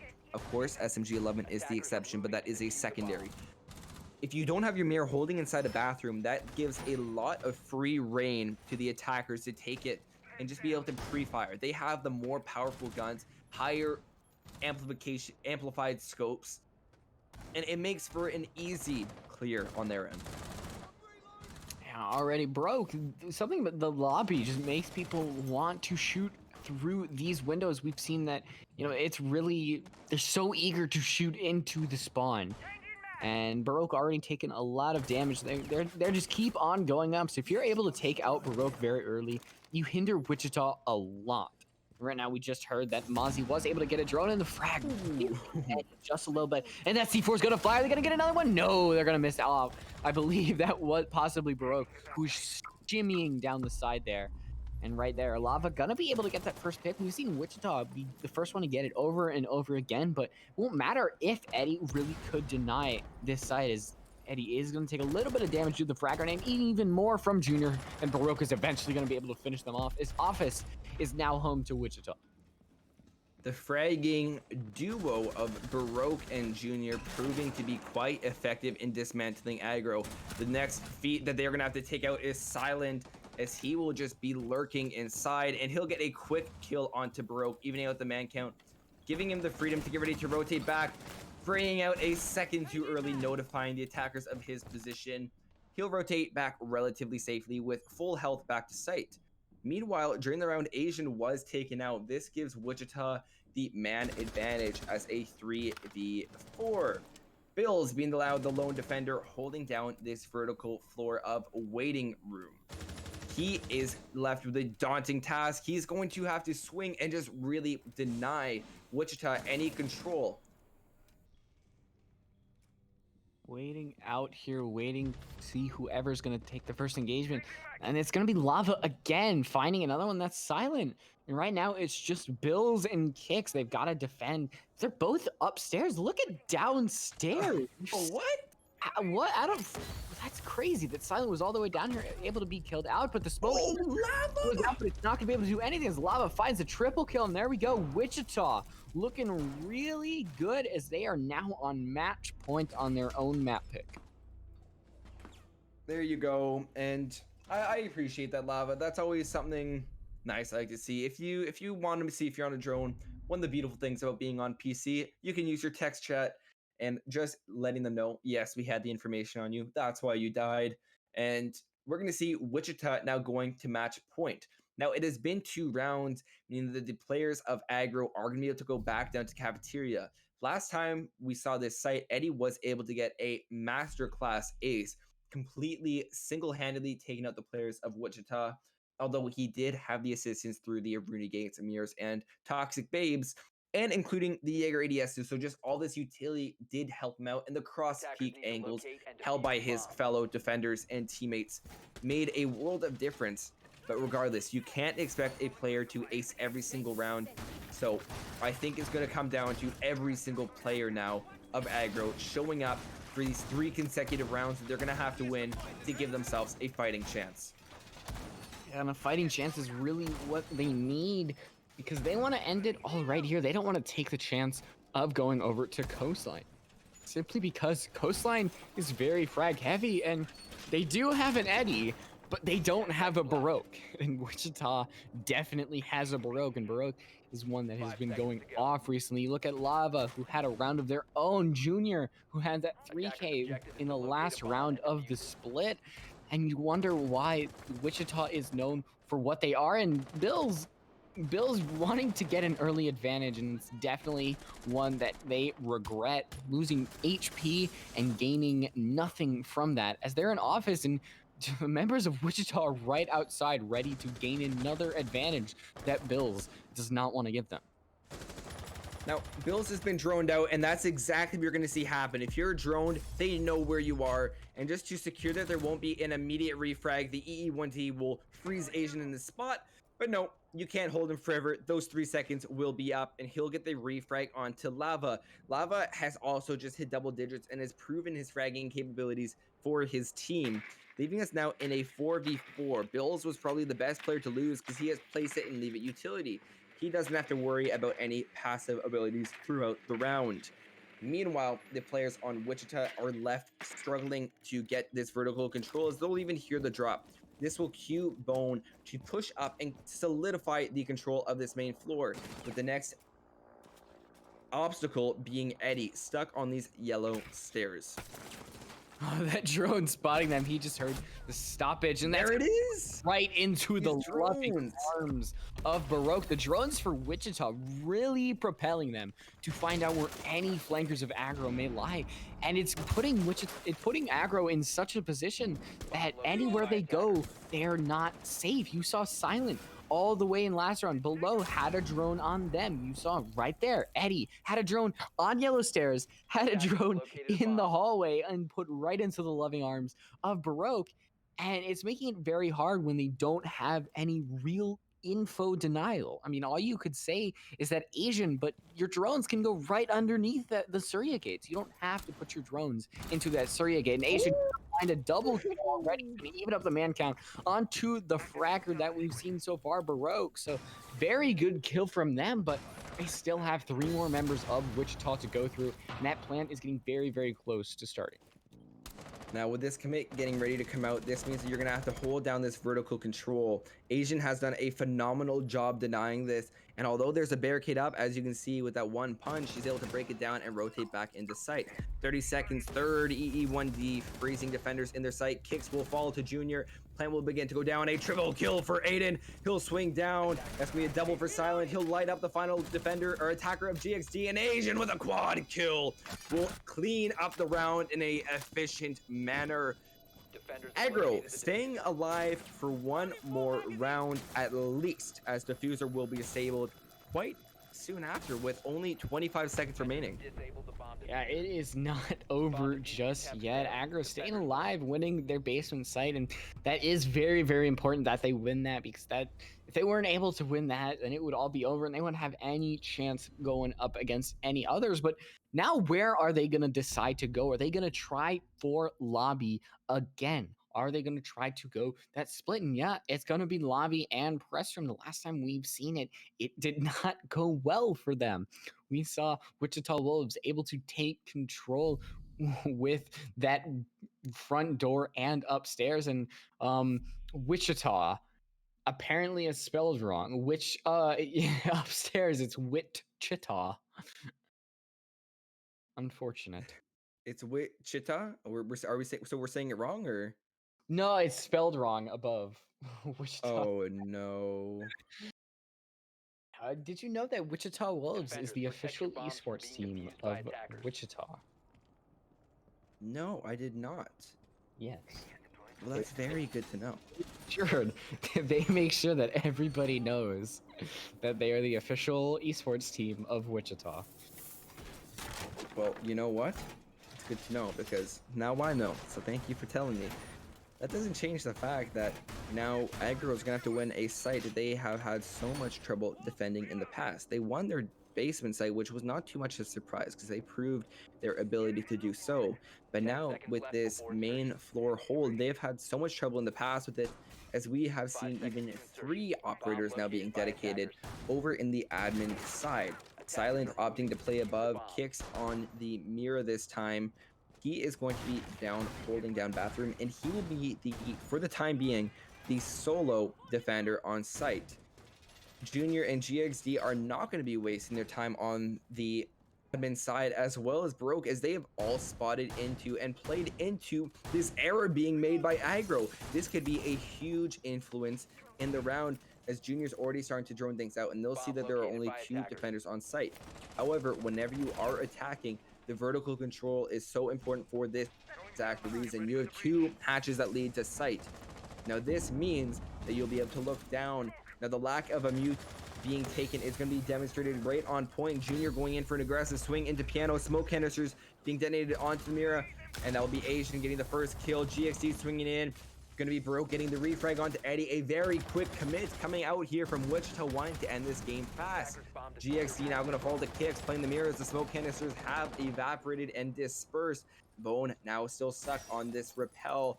He'll have to deal with Silent getting aggressive. He'll back off of it, but this will now be a minute 50 remaining, and the players of Wichita in a bit of a frenzy, losing both Junior and GXD in the process. FaZe really holding down his presence inside of this console office. He'll swing out onto the Zofia, just biding his time because he just has to wait.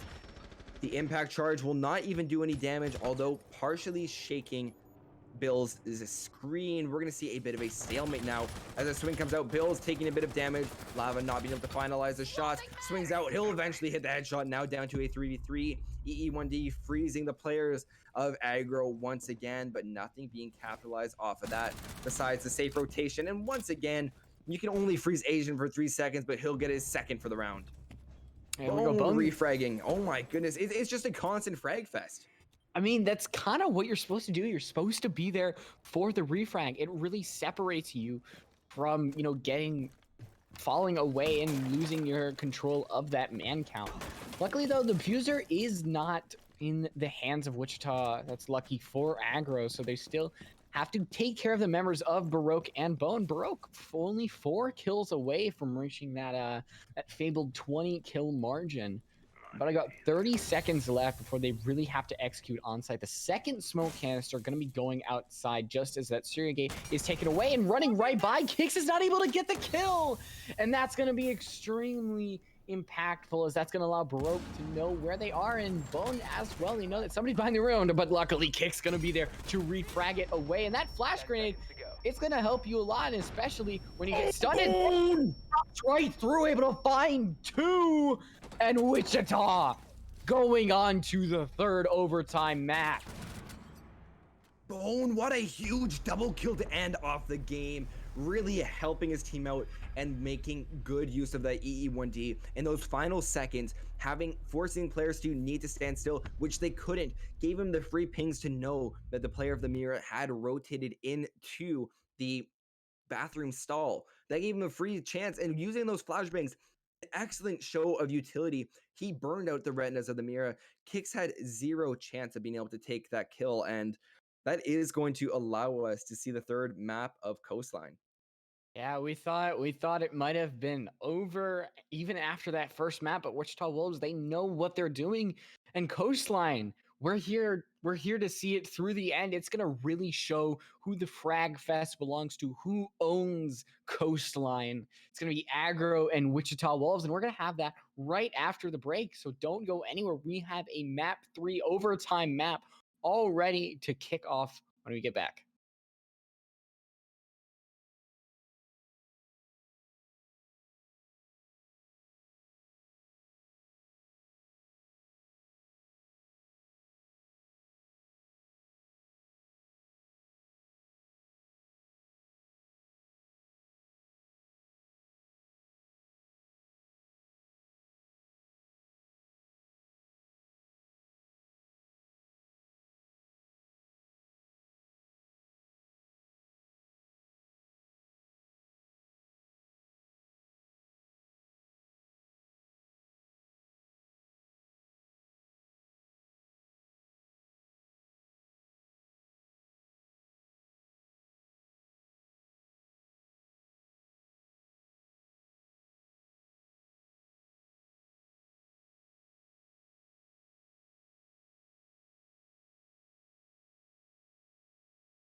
Welcome back, ladies and gentlemen, to SFCL. I am Binks. I'm joined by Literos, and we're going to be seeing a explosive third and final map between Aggro and Wichita Wolves. Our first map was Villa. We saw a very single-sided game really favoring Aggro, with Wichita Wolves only being able to snag out one round. However, when we moved on to their map pick of Consulate, it was a completely different game, with Wichita Wolves getting a 4-2 split at the half and being able to continue on to win it out 4-7. Now, moving on to Coastline, what are your thoughts? Well, I mean, everybody knows that this is where the guns come alive. This is where we can really show who's got the skills and who has to pay the bills. And we're gonna see whether that's Aggro or Wichita Wolves. We saw Baroque absolutely go off last map. They were so close to hitting that 20 kill mark, but they weren't there. But we also saw on the side of Aggro, we saw Eddie going out of their way just to make room for everybody else to, they were just getting kills night and day. So will we see another person come alive in this map? Will we see Bone finally make their mark? They've been a little quiet tonight, but I really want to see them absolutely go off on this map. Yeah, I am once again. Everyone made the prediction of Aggro. I predicted Wichita Wolves. Now, I really hope it comes back over to me, because and I come out on top for this one, because as far as prediction numbers and just percentage of predictions right, it will definitely put me back up for one of the leading positions, which I really want to have that happen, because I want to be in the lead for that, but you just never know. Yeah, it's like an ego thing a little bit that like I've got the smartest brain, but I think it's gonna be hard to beat Chief. Chief always knows what's up. Chief, I don't know if they still have 100% He track he's record. at he's gotten one wrong, and I think that was title going against either Synthetic or a Synthetic Achiever Windstorm. I can't remember. It's one of those three teams.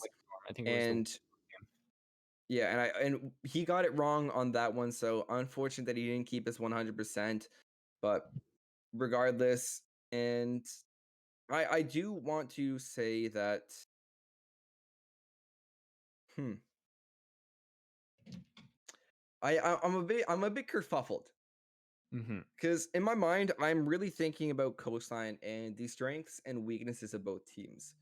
Aggro have shown that on Villa, a map that they're very comfortable on, they got aggressive. They took those early peaks, but if they don't have that same comfort like they did on Consulate, we saw which of Wolves pick them apart. So it's going to come down to both teams' level of confidence of knowing the angles that need to be played on the side of Coastline. But Mhm. regardless, we're going to be hopping into this game quite soon.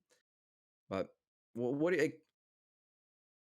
you think the player bans, like, we've seen these teams now play 2 games in a row.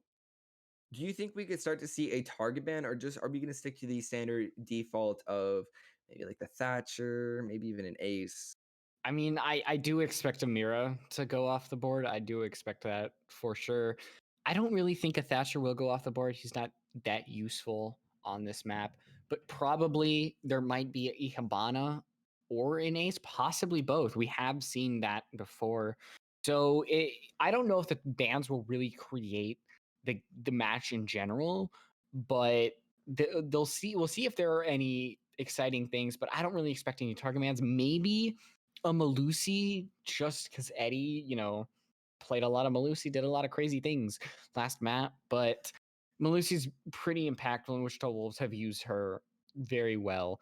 And so I want to go back to the confidence thing, and it's not just the confidence on aggro, it's just confidence overall. Confidence can really impact how you play on the map in general, whether you know it or not. If you know the map, but you're not confident, your strats and what you've put forward are not going to work. So it's just, you have to get out of your own head. And there's certain times where we've seen aggro have gotten in their own head and it impacts how they've played. But obviously aggro didn't do as bad as Wichita when it came to that first map. So there's great things that they can do going on to coastline. But I think we're hopefully getting ready.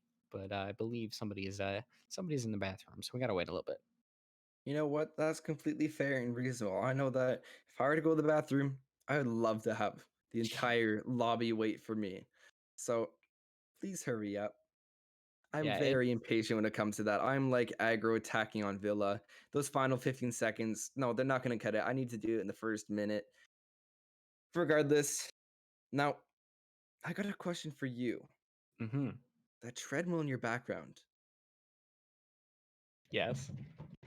it's pretty fancy. It's a little old, but I don't use it. I don't exercise. Exercise is for nerds. But enough about me. Move on. Saved by the match starting.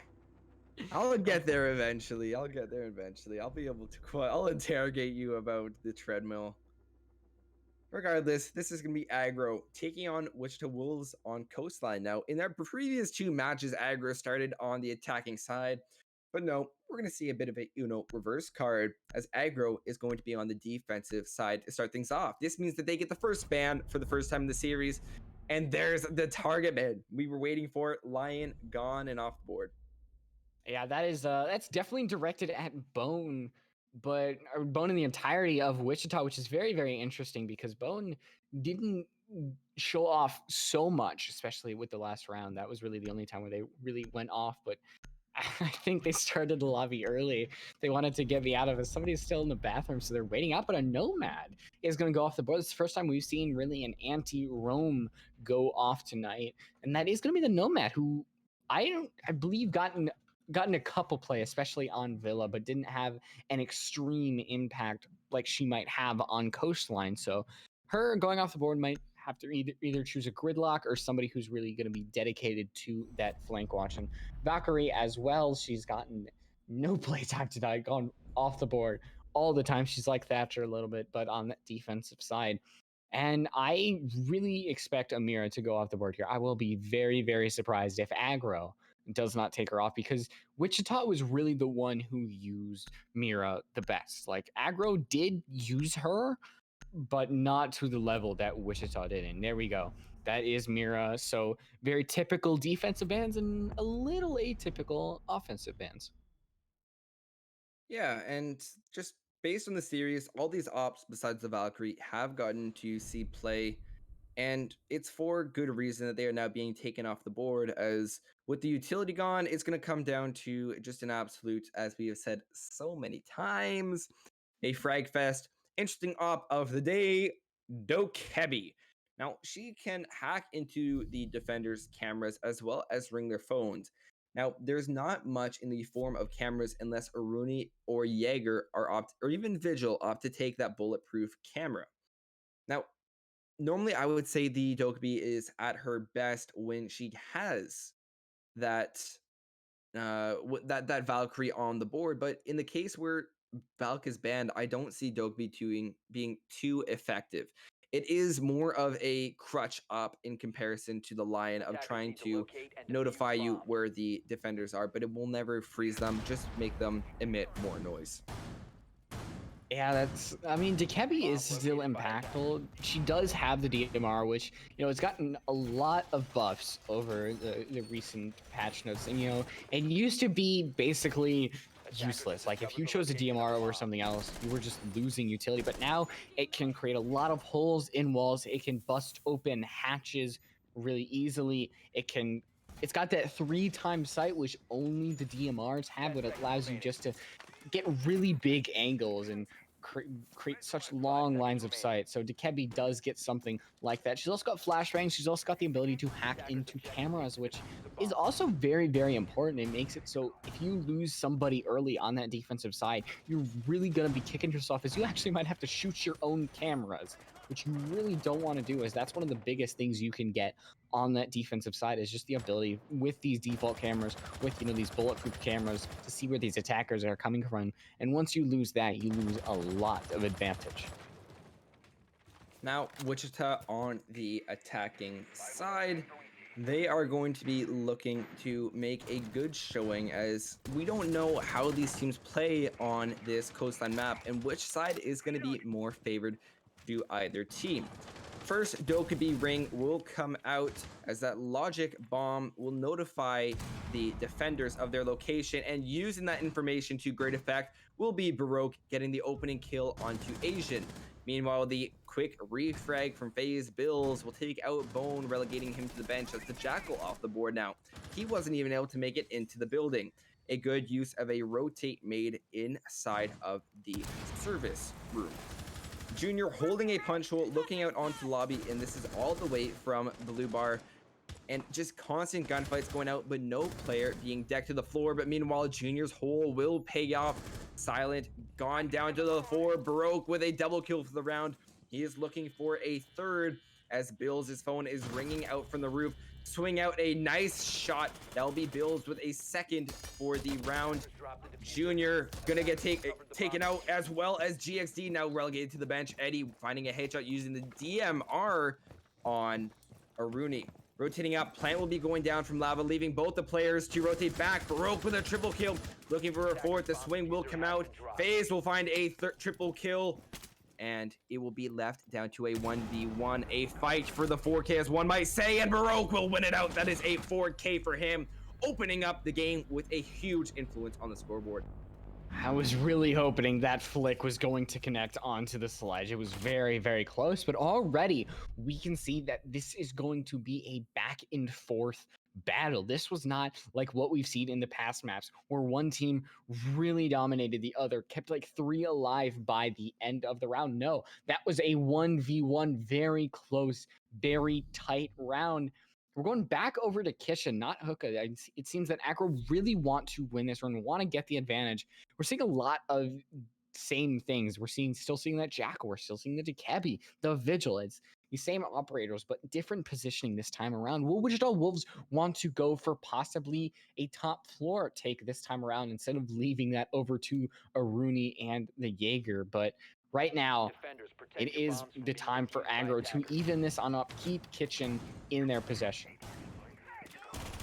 That will be very optimal to them. Their vertical play did not work out too well last time, as it was not a vertical push that came out from Wichita, to the surprise of Aggro. But they did make good use of it, using those vertical holes. Now, Aruni's metal arm is also able to punch vertically. So if you are on the top of a floor, you can make a very clear and concise pull down to the floor below. And I believe that's how he was able to get, how Eddie was able to get his kill for the round. And it was quite nice, as I believe it did watch the rotate into service by Kegs. Yeah, it's, certain things that are really, really important. I don't know, was that double wall by the main entrance actually reinforced last round? I think it wasn't, and this time Wichita Wolves, they are opting to double reinforce it. Actually, no, they are. I can't even see, but I believe that they are going to reinforce it for sure, which is very, very important, because that's really where the last seconds of the round happen, where those dying seconds happen. And already Baroque off the board. They got a quad kill last round, but they have no chances. Junior is going to be there to refrag it up, and already Insight. Oh my god. Very, very bad for Aggro. Gonna be going down is Eddie, and there we go. Diffuser down, 45 seconds to scramble and get something, as Wichita Wolves have taken control of Aggro's own site, and it is going to be Asian running out, trying to get something, as it's just Bills left all alone. A 1v3, 30 seconds left. They have almost no chance of getting it, and there we go. Wichita, a very strong, very hasty, and great round for them as they continue to take control of that kitchen site. Now, that was extremely fair. Now, they didn't opt to completely go for the plant that previous round. They did start to plant it, but once they had that 2v1 and they knew that they both had to take the gunfight, the plan was opted off. And they saw through their push in the previous round how much of an opening inside of service there was. And just really pushing on that pressure point allowed them to just completely obliterate Aggro. And now that's 2 consecutive rounds for Wichita. And they've been in a decisive manner now. Even with Baroque, the player who went completely ham getting a 4K in the first round, he was taken out first. And what do you know? Wichita still came out on top through efforts of every single player on their team. Now, finally abandoning that kitchen site. And it seems that it's that pattern of you lose 2 sites, you got to go to the next one. And that's really Aggro not straying from the norm at all, keeping the same things. They're just opting to go with the Maestro this time around. So it brings a lot to the table. We talked about how he's overall a universally great operator with what he brings to the table. And I mean, this is going to be no different. We see that Junior and Lava really haven't had to do much with their grenade launchers. There hasn't been many shields that they've had to destroy, as everything's just really been open up to them. But that might change as silence cameras might make a really big impact on the round, depending where they're playing. I'm expecting that to really be in hookup, possibly one into 90, anywhere that really they can provide the best type of info. I'd have to agree with that, and I am puzzled right now. Do you know why? It's because of how spread out this play from Aggro has been. They have now changed the way they're playing to cater to the attacking style of Wichita, but they've adapted in the wrong way. They should be looking to play for the refrags the same way Wichita has moved and adapted their attacks, but they are not. They are allowing themselves to get more caught in the past. We will see that there will be 2 players up above, but those are going to be Aruni and Asian, but they are moving farther and farther away from each other, and just the defenders are completely separated from walls apart from them. Asian will be droned out at the top of these white stairs, leaving him to fend for himself. He'll spray out onto this white window, confirming his position as he rotates into theater and ultimately into penthouse. Meanwhile, Junior asserting his dominance over by luggage. He'll swing out. A lack of watching the angles will allow Broke to connect onto a kill on Bills inside of Billards. The smoke is stuck all the way at the back of Pink Bar. Nade will come out, won't be caught from an ADS, and Baroque has been going ham with his nades. No different there. He'll be able to connect onto Kicks. Now left up to the 3 remaining players of Eddie, Asian, and Silent. They've clutched up before and have proven their fragging potential, but will they be able to do it again? Eddie being lit up. Plant will begin to go down as Silent will connect onto a double kill. Now concerning himself with the player on the Billards repel, leaving the players of Wichita to regroup. Bone, Lava, Baroque meeting their match, but they are going to try to win this one out. Jackal Scanner will be able to ping the flank of Asian as he is coming up these white stairs. He's going to have to rotate back as Bone is the one getting ready to push up blue. He will begin his push as Diffuser from Lava will go down. Swinging out, it's going to be Silent with the triple kill. Swinging out, he's going to try to catch the player on the Diffuse as Eddie is going to connect onto one. Swing will come out, a quad kill for Silent, as it's going to be a quick defuse from Eddie as Aggro get their first round on the board. There we go. Finally, Aggro receiving. I think this was definitely a repeat of how last. I'm sorry, did you just see that? No, I did not. I believe Vigil looked like he just squirmed away on that screen right there. It just looked like Vigil just teleported basically on the ground. Sorry, that was very odd. But basically, we have a repeat of what happened on Close Line. Wichita won the first 2, and then Aggro decided they just wanted to win that second. It was too important, and that's what's happening here. Is we're going once again back down to Kitchen, the site that Aggro did not win again, and Tachanka. I want to see Tachanka. I want to see a good. I wanted to see it. Play. It's sad that no matter if he got reworked or not, he still gets no play, and it's. I mean, he is going to be getting a buff in the midseason patch, making his Shumika launcher a more of a force to be reckoned with. He will now have 7, I believe it's explosive incendiaries, whatever you want to call them, that he will be able to shoot out from his launcher at a single time. I don't think the total number will change. I am not too sure about that. But just being able to shoot 7 of those at a time will be a lot more efficient. They will detonate faster, as well as I think the fire will spread and last longer. So he'll be able to deny a concise area, and if you actually get well practiced with it, you'll become more and more of a viable operator. You'll be able to rival Smoke the amount that we thought he would be able to.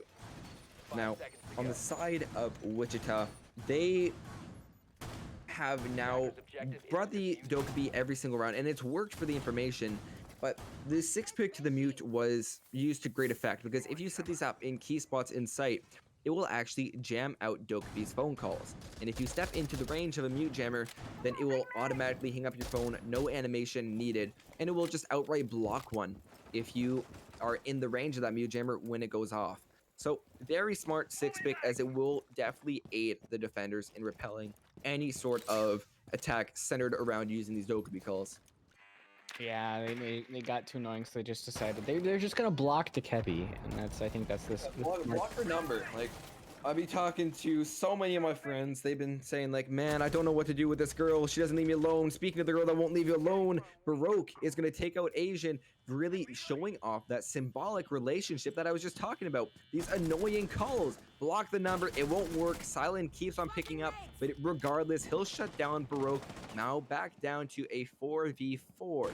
Silent's going to be rotating back, knowing he's going to have to take more gunfights. He'll be looking the right direction. However, Lava will win that gunfight out. He'll be let up all the way down to 10 health and have to deal with a lot of more utility in their way. Bills is going to be looking to rotate up this white stairs. He has a C4, but look at that. He's been spotted out on the Dokubi cams since she was able to use Asian's body. Now Bills has been spotted out. And you talked about earlier how shooting out your own cams hurts you the most. That's exactly what we just saw. Yeah, now all of a sudden you deny yourself that information, especially later in the round when some people might come from that part of the site. But we do see Bone getting his first kill of the game. Once again, he's gonna not the first one or the last one to get a kill. It's still Asian who has yet to get one on the board, but glad they finally show up in that kill feed helping out their team, as it's a 4v2 as Phase Bills is gonna take some damage. As it seems that both members of Aggro just have their heads on a swivel. They don't know where to look. There's so many members left alive, and it's just Eddie who has to defend this incoming people from service. It's Wichita who are starting the plant. GXD is putting that plant down as Bill is going to be able to take out Bone, but GXD is going to plant that diffuser down right next to Bills. And I don't know if Bills knows this, but I don't know if GXD is going to take advantage of the positioning that they have right there. 36 seconds left. The verdict play is really going to hit right there. As Wichita Wolves staying strong on their attacking side. Well, I think you can definitely say one thing. Blocking the number was not enough. And, well, when you block a number, that leads the person to do one thing and one thing only. If you can't call them, you're going to have to meet them face to face. And Wichita just really proving their dominance in that case. Dr. Seuss would be very proud of me with that sentence. Wow. Yeah, rhyming is one of the best things you can have as a caster. I remember there was who was the caster, but there was a really good Rainbow Six cast and a clip where it was constant rhyming and it accompanied a absolute frag heavy clip, and it was just one of the best clips you possibly have ever seen in a cast. And it's just something rhyming can give you. It's just the ability to flow words together rhythmically that you're supposed to do as a caster. Okay, are you ready? I got this. Are you ready? All right. Sunshine is always in coastline today. Wichita has come to play. Aggro show no sorrow as they go to kitchen to deny any plays. There you go. Look at that. It didn't work, but you know what is working? Wichita's attacks. You know what? I'm giving it a try. Yeah. All right. Well, that it happened for sure. Do you have a rap career in the future for you, Binks? But a rap career? Now you're funny. I'm Canadian. All my rapping would probably turn into, yo, what's up, mans? I crossed a person off in traffic and I said sorry to him, Sam. You don't need to worry. There is no problem. I paid him $5 for the fender bender we had. Yo, in the 6. Thanks, sorry, yo. should apologize. That was. I should apologize. You know what? I'm Canadian. I have to apologize. Cordially, I have to say, I'm sorry for hurting all of your ears. But you know what's not hurting your ears? The players on the game. Nothing has happened. You're probably wondering, how is this guy able to wrap during a round? The only thing that's happened is Phase Builds has taken 25 points of damage, and things are quite quiet. And quiet sometimes is just sometimes it's too quiet. And I think on that defensive side of aggro, you don't want quiet. You want the sweet, sweet sound of kills to ring in your ear. But as Asian is gonna finally get their first kill as well, and that's gonna be on GXD. But sadly, they aren't gonna be able to live too much longer. Along with Silent, as Baroque is gonna get the second one, and they're close to getting 10 kills. And we are on round 5. You just see how Baroque is able to claim life after life after life, and they keep Wichita going so strong.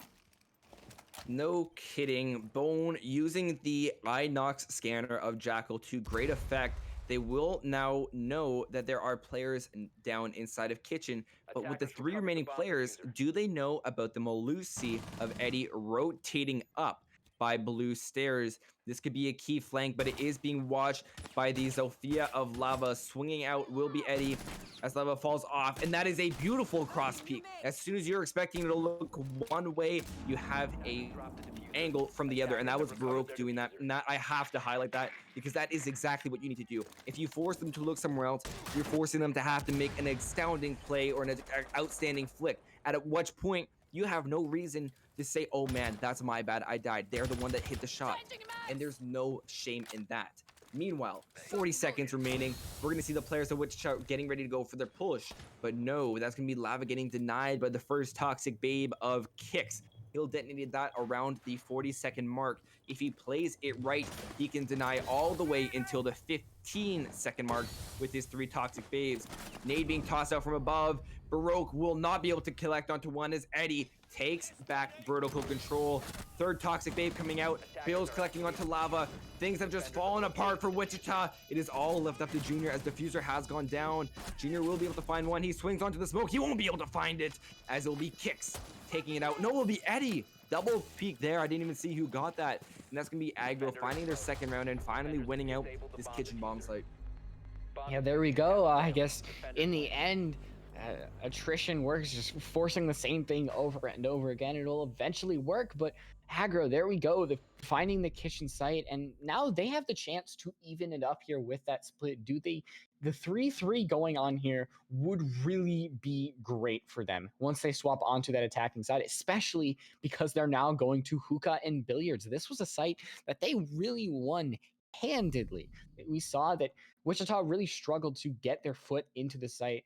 They had a chance at pushing it through, but in the end, planting default, pushing on forward, it was really up to Silent. The Maestro was able to, I believe, get 3 or 4 on that round. A 4K for the round. He had a huge quad kill. He took out all 3 players. So he first was able to take out the 2 players getting ready to go for the aqua plant right by the bomb chassis. And him being able to get those 2 huge double kill, evening out the man advantage. Because I want to add, it was a 3v5. He was single-handedly able to deny that entire push. Because the vigil of, I believe that would have been, I want to say Asian or Bills that were playing it, they got caught by a Jackal scan. And even Silent swinging out and taking out the player of Bone coming up those blue stairs previously, or cool vibes if you want to call it that, just made a huge impact on the round. And if Wichita want any chance of winning that one, they're going to have to shut Silent down early on and make sure that they don't have the information or utility to play with. And shutting that down is very, very important, especially as an attacker, because that is what really gives the defense such strength. They got that ability of time. The more that you can waste, the more time and utility that you can waste as a defender, the more that you really are doing. So if attackers can take control, get rid of everything that they have with that M762 grenade, that's not the name of the grenade launcher, but essentially Zophia's grenade launcher, Ash's grenade launcher, everything here just can destroy anything that these defenders have built up. And look at that angle from Kicks. That's a really, really good angle into office just to repel anybody. I don't think anybody's going from there. We do see Junior up in blue bar, but nobody's peeking that angle just yet, so they're going to survive right now. But for how much longer is Junior going to stay on this angle? Will they look away and somebody else peek at the exact same time, just like the prophecies have foretold? Or will Junior finally get something to propel this round for Wichita's victory? Wichita really slowing it down, and I don't know if I like this. Their aggressive play at the start was really what helped them to win. Small confrontation coming out between Junior as Asian as they get ready to go back at it inside of Aqua. Bone opening up from down below using the skeleton key to great effect. This will really push players out. And Eddie is going to be now inside of Penthouse, getting ready to go for a late flank. Now, in case you didn't know, if Sledge is able to get towards the ceiling, he's able to breach it out. That's exactly what he will do, trying to bait out any kills. He'll cook a nade and throw it up, and this might catch Silent, but he'll rotate out just in time.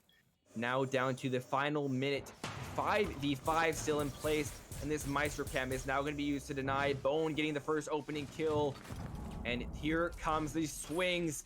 Junior taking constant shots from the Maestro Cam. Bone needs to find Maestro and shoot out from down below. He'll take out a massive chunk of damage, and Baroque from the window, from the repositioning, will be able to take out Silent. That's your Maestro down. Man advantage now solidified by Bone with a double kill. He has been able to almost single-handedly win this round for his team. Smoke is still on the board with one Toxic Bait remaining as GXD starts to go for the plant. They will do a significant amount of damage, but there is still 30 seconds, meaning that this is winnable for the defending team. Now, FaZe builds, conducting onto Baroque. Bone is going to have to take up his position. Junior going down, but Lava all the way down from 90. Now, Refrags coming out. Kix is taking out GXD with the smoke canister. It will all come down to Kix, but no, Lava wins it out. And that's going to be Wichita Wolves going up 4-2 on the split. Yeah, that essentially right there is just, you gotta win those. You have clear line of sight of where the Sophia is, and you know when to take that advantage. And there's nothing you can say, but that's up to that gunfight right there. Who knows? Even if they had won that individual 1v1, they still had one more to go against. But that's gonna be something you're definitely wishing you had back. As right now, Wichita Wolves, they do have the lead going into the split, as they're actually on the defensive side. They can choose where to go, and they're choosing to go to Hookah first. They're keeping that Rooney that they used so handily last map.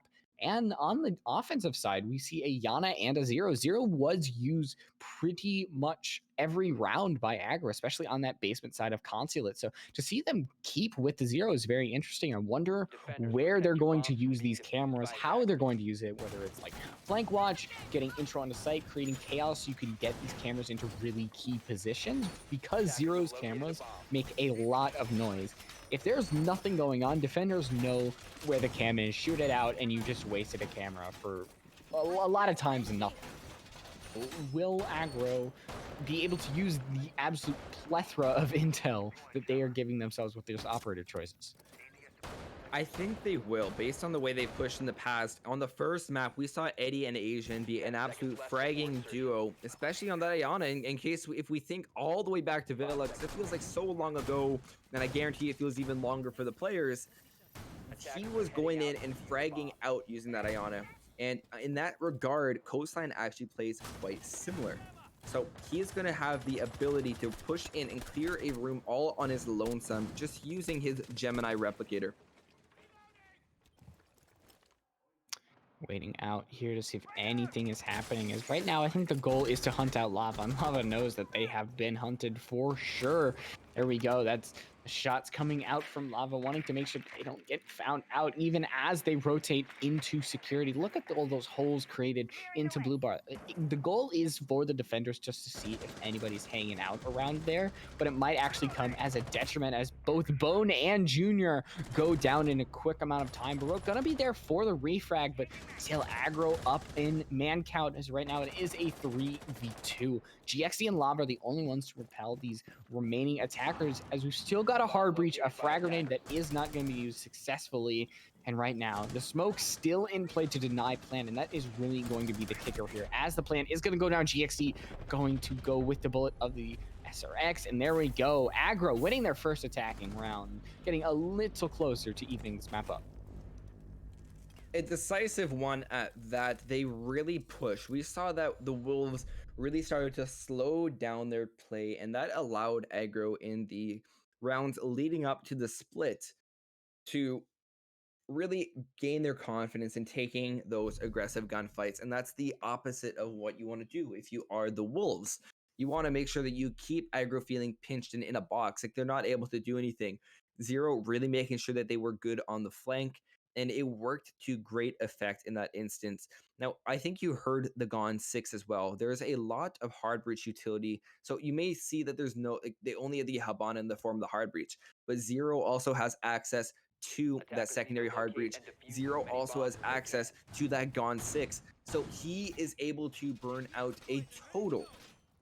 And this is a total of, I believe that would be 1, 2, 5, basically 5 ounces of utility. So he would be able to take out Wamai as a whole. But in the case of Jaeger, he can shoot 3 of his cams and be able to shoot his Gone 6 right after. And that's including if all 3 Jaeger ADSs are set up in the same spot, which is an absolute crazy amount of utility. But combining that with Ayana, who has the 2 nades, as well as the Gone 6, any sort of Malusi or even a Rooney who could be denied with the drone are just effectively being shut down by this lineup. 5 seconds remaining. Yeah, it is very important. Shutting down the members of Wichita is going to be very, very important, especially that Malusi. Baroque, they have crossed the double-digit margin, and Bills as well is on the cusp of that. So shutting down these really heavy fraggers is going to be super, super important because that takes out a lot of what Wichita is relying on, the backbone of Baroque, just to get those consistent kills. Especially they have that C4 in hand, and plant denial is going to be very, very big. We've seen the plant go down over and over again, or at least attempted to, and that's the important thing, is even if it doesn't go down, trying to plant that diffuser puts a lot of pressure on these defenders because they know that the sides drastically swap once it does. So if you can even just deny that just a little bit, that plant denial, then that's going to be extremely important for that defensive side. Going on to this, Lava taking a little bit of damage, as still the anti-roam is going to be very, very important going into here. Bomb located by Bills is going to get a huge swing onto Baroque, really using that information. And now, with that man advantage, Wichita are going to be stuck in a rock in a hard place, as Aggro was already taking control of Laundry. Now, with this being a Billard site, this does not put them anywhere near what they want to be at.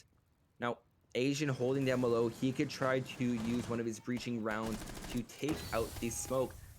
Canister will be detonated. That's going to be pushing the planter of Silent right on out of there. He'll even prep a second one to be detonated. Nades even coming out from down below, trying to eliminate GXD at any cost. A nice shot from Bone will take Asian off the board, evening out the man count around the minute 10 mark. Although Lava is extremely lit up, and he'll now fall to Silent, who still is waiting to go for this plant. He'll go right into the smoke, as the third and final smoke canister will be detonated. 0 of kicks will be on the repel. That will be Bone using the DMR of a Rooney to great effect with 55 seconds remaining. Now the final line of defense to this default plant is going to be the C4 of Junior. Although the audio cue might have not been heard, but there it is. Junior getting the kill. Eddie connecting onto Junior. Bone with a triple kill. All left up to Eddie. He has clutched in a position like this before. He needs to recover diffuser, but at this point, that is no longer an option. He's going to have to take these gunfights. There'll be a double kill for Eddie, swinging out onto the arena. Bone back inside of Hookah. It is going to come down to this, but Bone is going to win it out, and that will be a huge triple kill for him. Yeah, Bone keeping it alive there with that. I believe that was the triple kill, and these ones are going so close, and Wichita seems to be edging it out each and every time they're winning these 1v1s. And that is good because they really start to stack up, and a lot of it just came down to Bone, these singular kills that won them over and over again. And, you know, pushing out the Ash from Blue Bar was a really big thing. I mentioned plant denial, and that was really what kept the round for Wichita. You saw the 3 smoke canisters being used to deny Silent's push. It put Silent on such low HP, and then once the smoke canisters are gone, bam, a C4 got thrown in and detonated, and it just made all of that for naught. It made somebody had to push on forward, get the plant down again, and it created a sense of hostile environment for Aggro to try to get that plant down. But going back down to kitchen, this is a site that Aggro tried over and over again and finally got. And if Wichita is able to really get this right here, right now, put it on match point, that'll be really big. It puts a lot of pressure on Aggro, but if they don't, that lead just gets closer and closer to being taken away by Aggro. Now, with this kitchen site, it's going to come down to Wichita's ability to really... 10 seconds left. I don't know if I want to say this. It's going to come down to their ability to out-frag Aggro through over-peaking. And this sounds like the complete wrong thing to say in every situation like this. But Aggro has been taking the gunfights to Wichita, and in the events that happened, it's been a net negative effect for Wichita. They have not been able to win their gunfights. If they decide to bring it to Aggro, that could massively affect any sort of round differential, and especially with players like Asian capitalizing now that they've gone onto the attacking side with that extra freedom of knowing where they're safe, just really emphasizing that point.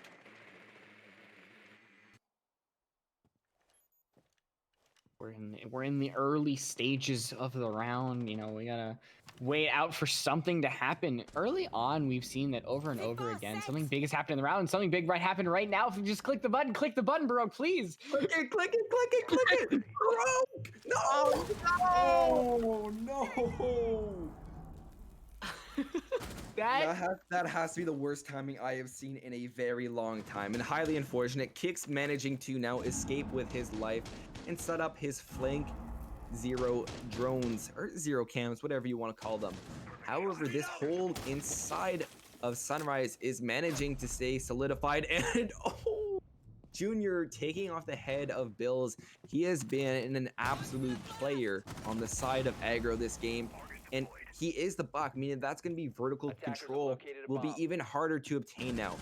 Asian does have the breaching rounds, and Kix will be able to get a refrag onto Baroque, but with a minute 25, it's gonna be coming down to the wire. Kix taking a lot of shots through the floor, and even though there is a smoke on the board, if he inhales any of that toxic egg, he is dead. He has one tiny bit of health remaining, and Eddie messing up his nade throw. I don't really know what happened there. Lava with a huge double kill, and he has single-handedly now crippled the attack of Aggro. Left up to Asian and Eddie. He is going to be trying to line up his shots onto the main lobby desk. And a shot, no player's going to land on either shots. Lava will be down inside the bathroom from Eddie, who has started to push in. The smoke gas will start to push Eddie up instead of out. He has taken a severe amount of damage. He'll confirm his kill onto Lava, pushing in farther through the smoke, and both GXD and Junior connecting onto the two final players. Wichita moving on to match point. There we go, winning kitchen out, and now it seems the finger is on the trigger, ready to end this match and finish it off as Wichita. Then their first match in SFCL, they want to finish it off with a win, that is for sure. And it's going to be blue bar and Sunrise, double bar, as many like to call it. And I don't know if we'll actually see a clash come out for Baroque. Their guns have been way too on fire to really bring somebody who their main goal is to not shoot. And I mean, it could be Baroque. Yeah, Baroque going over to that Malusi. That's probably going to be the best thing, because she's been really, really nice. And no, it's instead going to be the Capcan, which I appreciate. Capcan's very nice, because he kind of works on the same a little bit of Frost, where it's just that unexpected, that teams just, he's not run at all. So when you do run him, he gets a little bit of value simply because of that surprise factor. Yeah, I think that Capcan affects the highest and Capcan really affects all levels of players, except in that gold elo level where he get gold silver elo, where he gets taken almost every single round. Like you said, that unexpected factor that you're not expecting it, and it forces you to check every single door. It really does slow you down, and it makes you have to add an extra step while droning, where teams may forget to do that if they don't know. So great choice by Baroque, and especially since he's been fragging out, I know that he'll be able to only farther that with the explosive capabilities of Capcan. Yeah, I mean, we've seen Baroque has been very, very explosive with those frag grenades. Now they're translating that over to the napkin himself, the crocodile with the traps. Napkin himself, Capcan himself, excuse me. I confuse Napkin with Capcan. The first one was a joke, but that one was actually accidentally calling him Napkin. But this Capcan's got that C4 as well, so you don't lose that explosive ability of the plastic explosive. So you still keep that ability, just with a little different operator gadget. Bomb located by attackers. C4 will be detonated quite early inside of Hookah, and it will net a positive kill for Baroque using his utility quite well. Bills, the other fragger on the side of Aggro, will fall. Meanwhile, Silent's going to get a quick and subtle refrag onto Lava. However, Baroque coming even farther alive. Silent now down. Now down to a 3v4. Baroque has rotated his way into the office, and this has massively separated the players of Aggro. They are going to be playing up above with a hard breach device being used since Silent was taken off the board rather early. Asian getting into a confrontation. He'll be lit up all the way down to 5 health outside of the blue window. Diffuser needs to be picked up, and I'm guessing Asian does not want to be the one to do it, but he'll grab it regardless. Now with 10 health, a C4 will down Kicks, and things are looking even more grim for Aggro. Pushing up, Eddie will be able to find one onto Baroque, but smoke canisters now coming out. A revive onto Kicks is quite unlikely, but Asian rotating up above, he will be able to confirm it. A player is going to be pushing up, trying to deny that, but no, they will be able to escape with their lives. A 3v3 now, Asian still lit up at 5 health. He'll be able to down GXD from above, bringing back the man advantage in Aggro's favor. Kicks rotating down to Sunrise. It will not work out. Bone Jr. both collecting kills to their name. It is all left up to Eddie. He's already found one this round, but will it be enough? He's gonna have to find 2 more. Spraying out onto the desk. He has to deal with this Renegade. If he uses his Gemini replicator, it may work out for destroying it, and that's exactly what it will do. 20 seconds now. He is out of time. Has to get this diffuser down. Things are looking more and more grim as he slowly starts to creep in. He won't see the player of Junior on the ground. Wichita Wolves are going to come back and win it outright. Oh my gosh, what a game! Back and forth, and finally ending on a Wichita Wolves victory. And wow, that just seemed to go the yard, and we see Baroque front and center, absolutely deserved in multiple games, getting over that double-digit kill margin. And it's just a great job by Wichita Wolves not getting down after that absolute stomp of the first map. And most of us really expected Aggro to win this one out.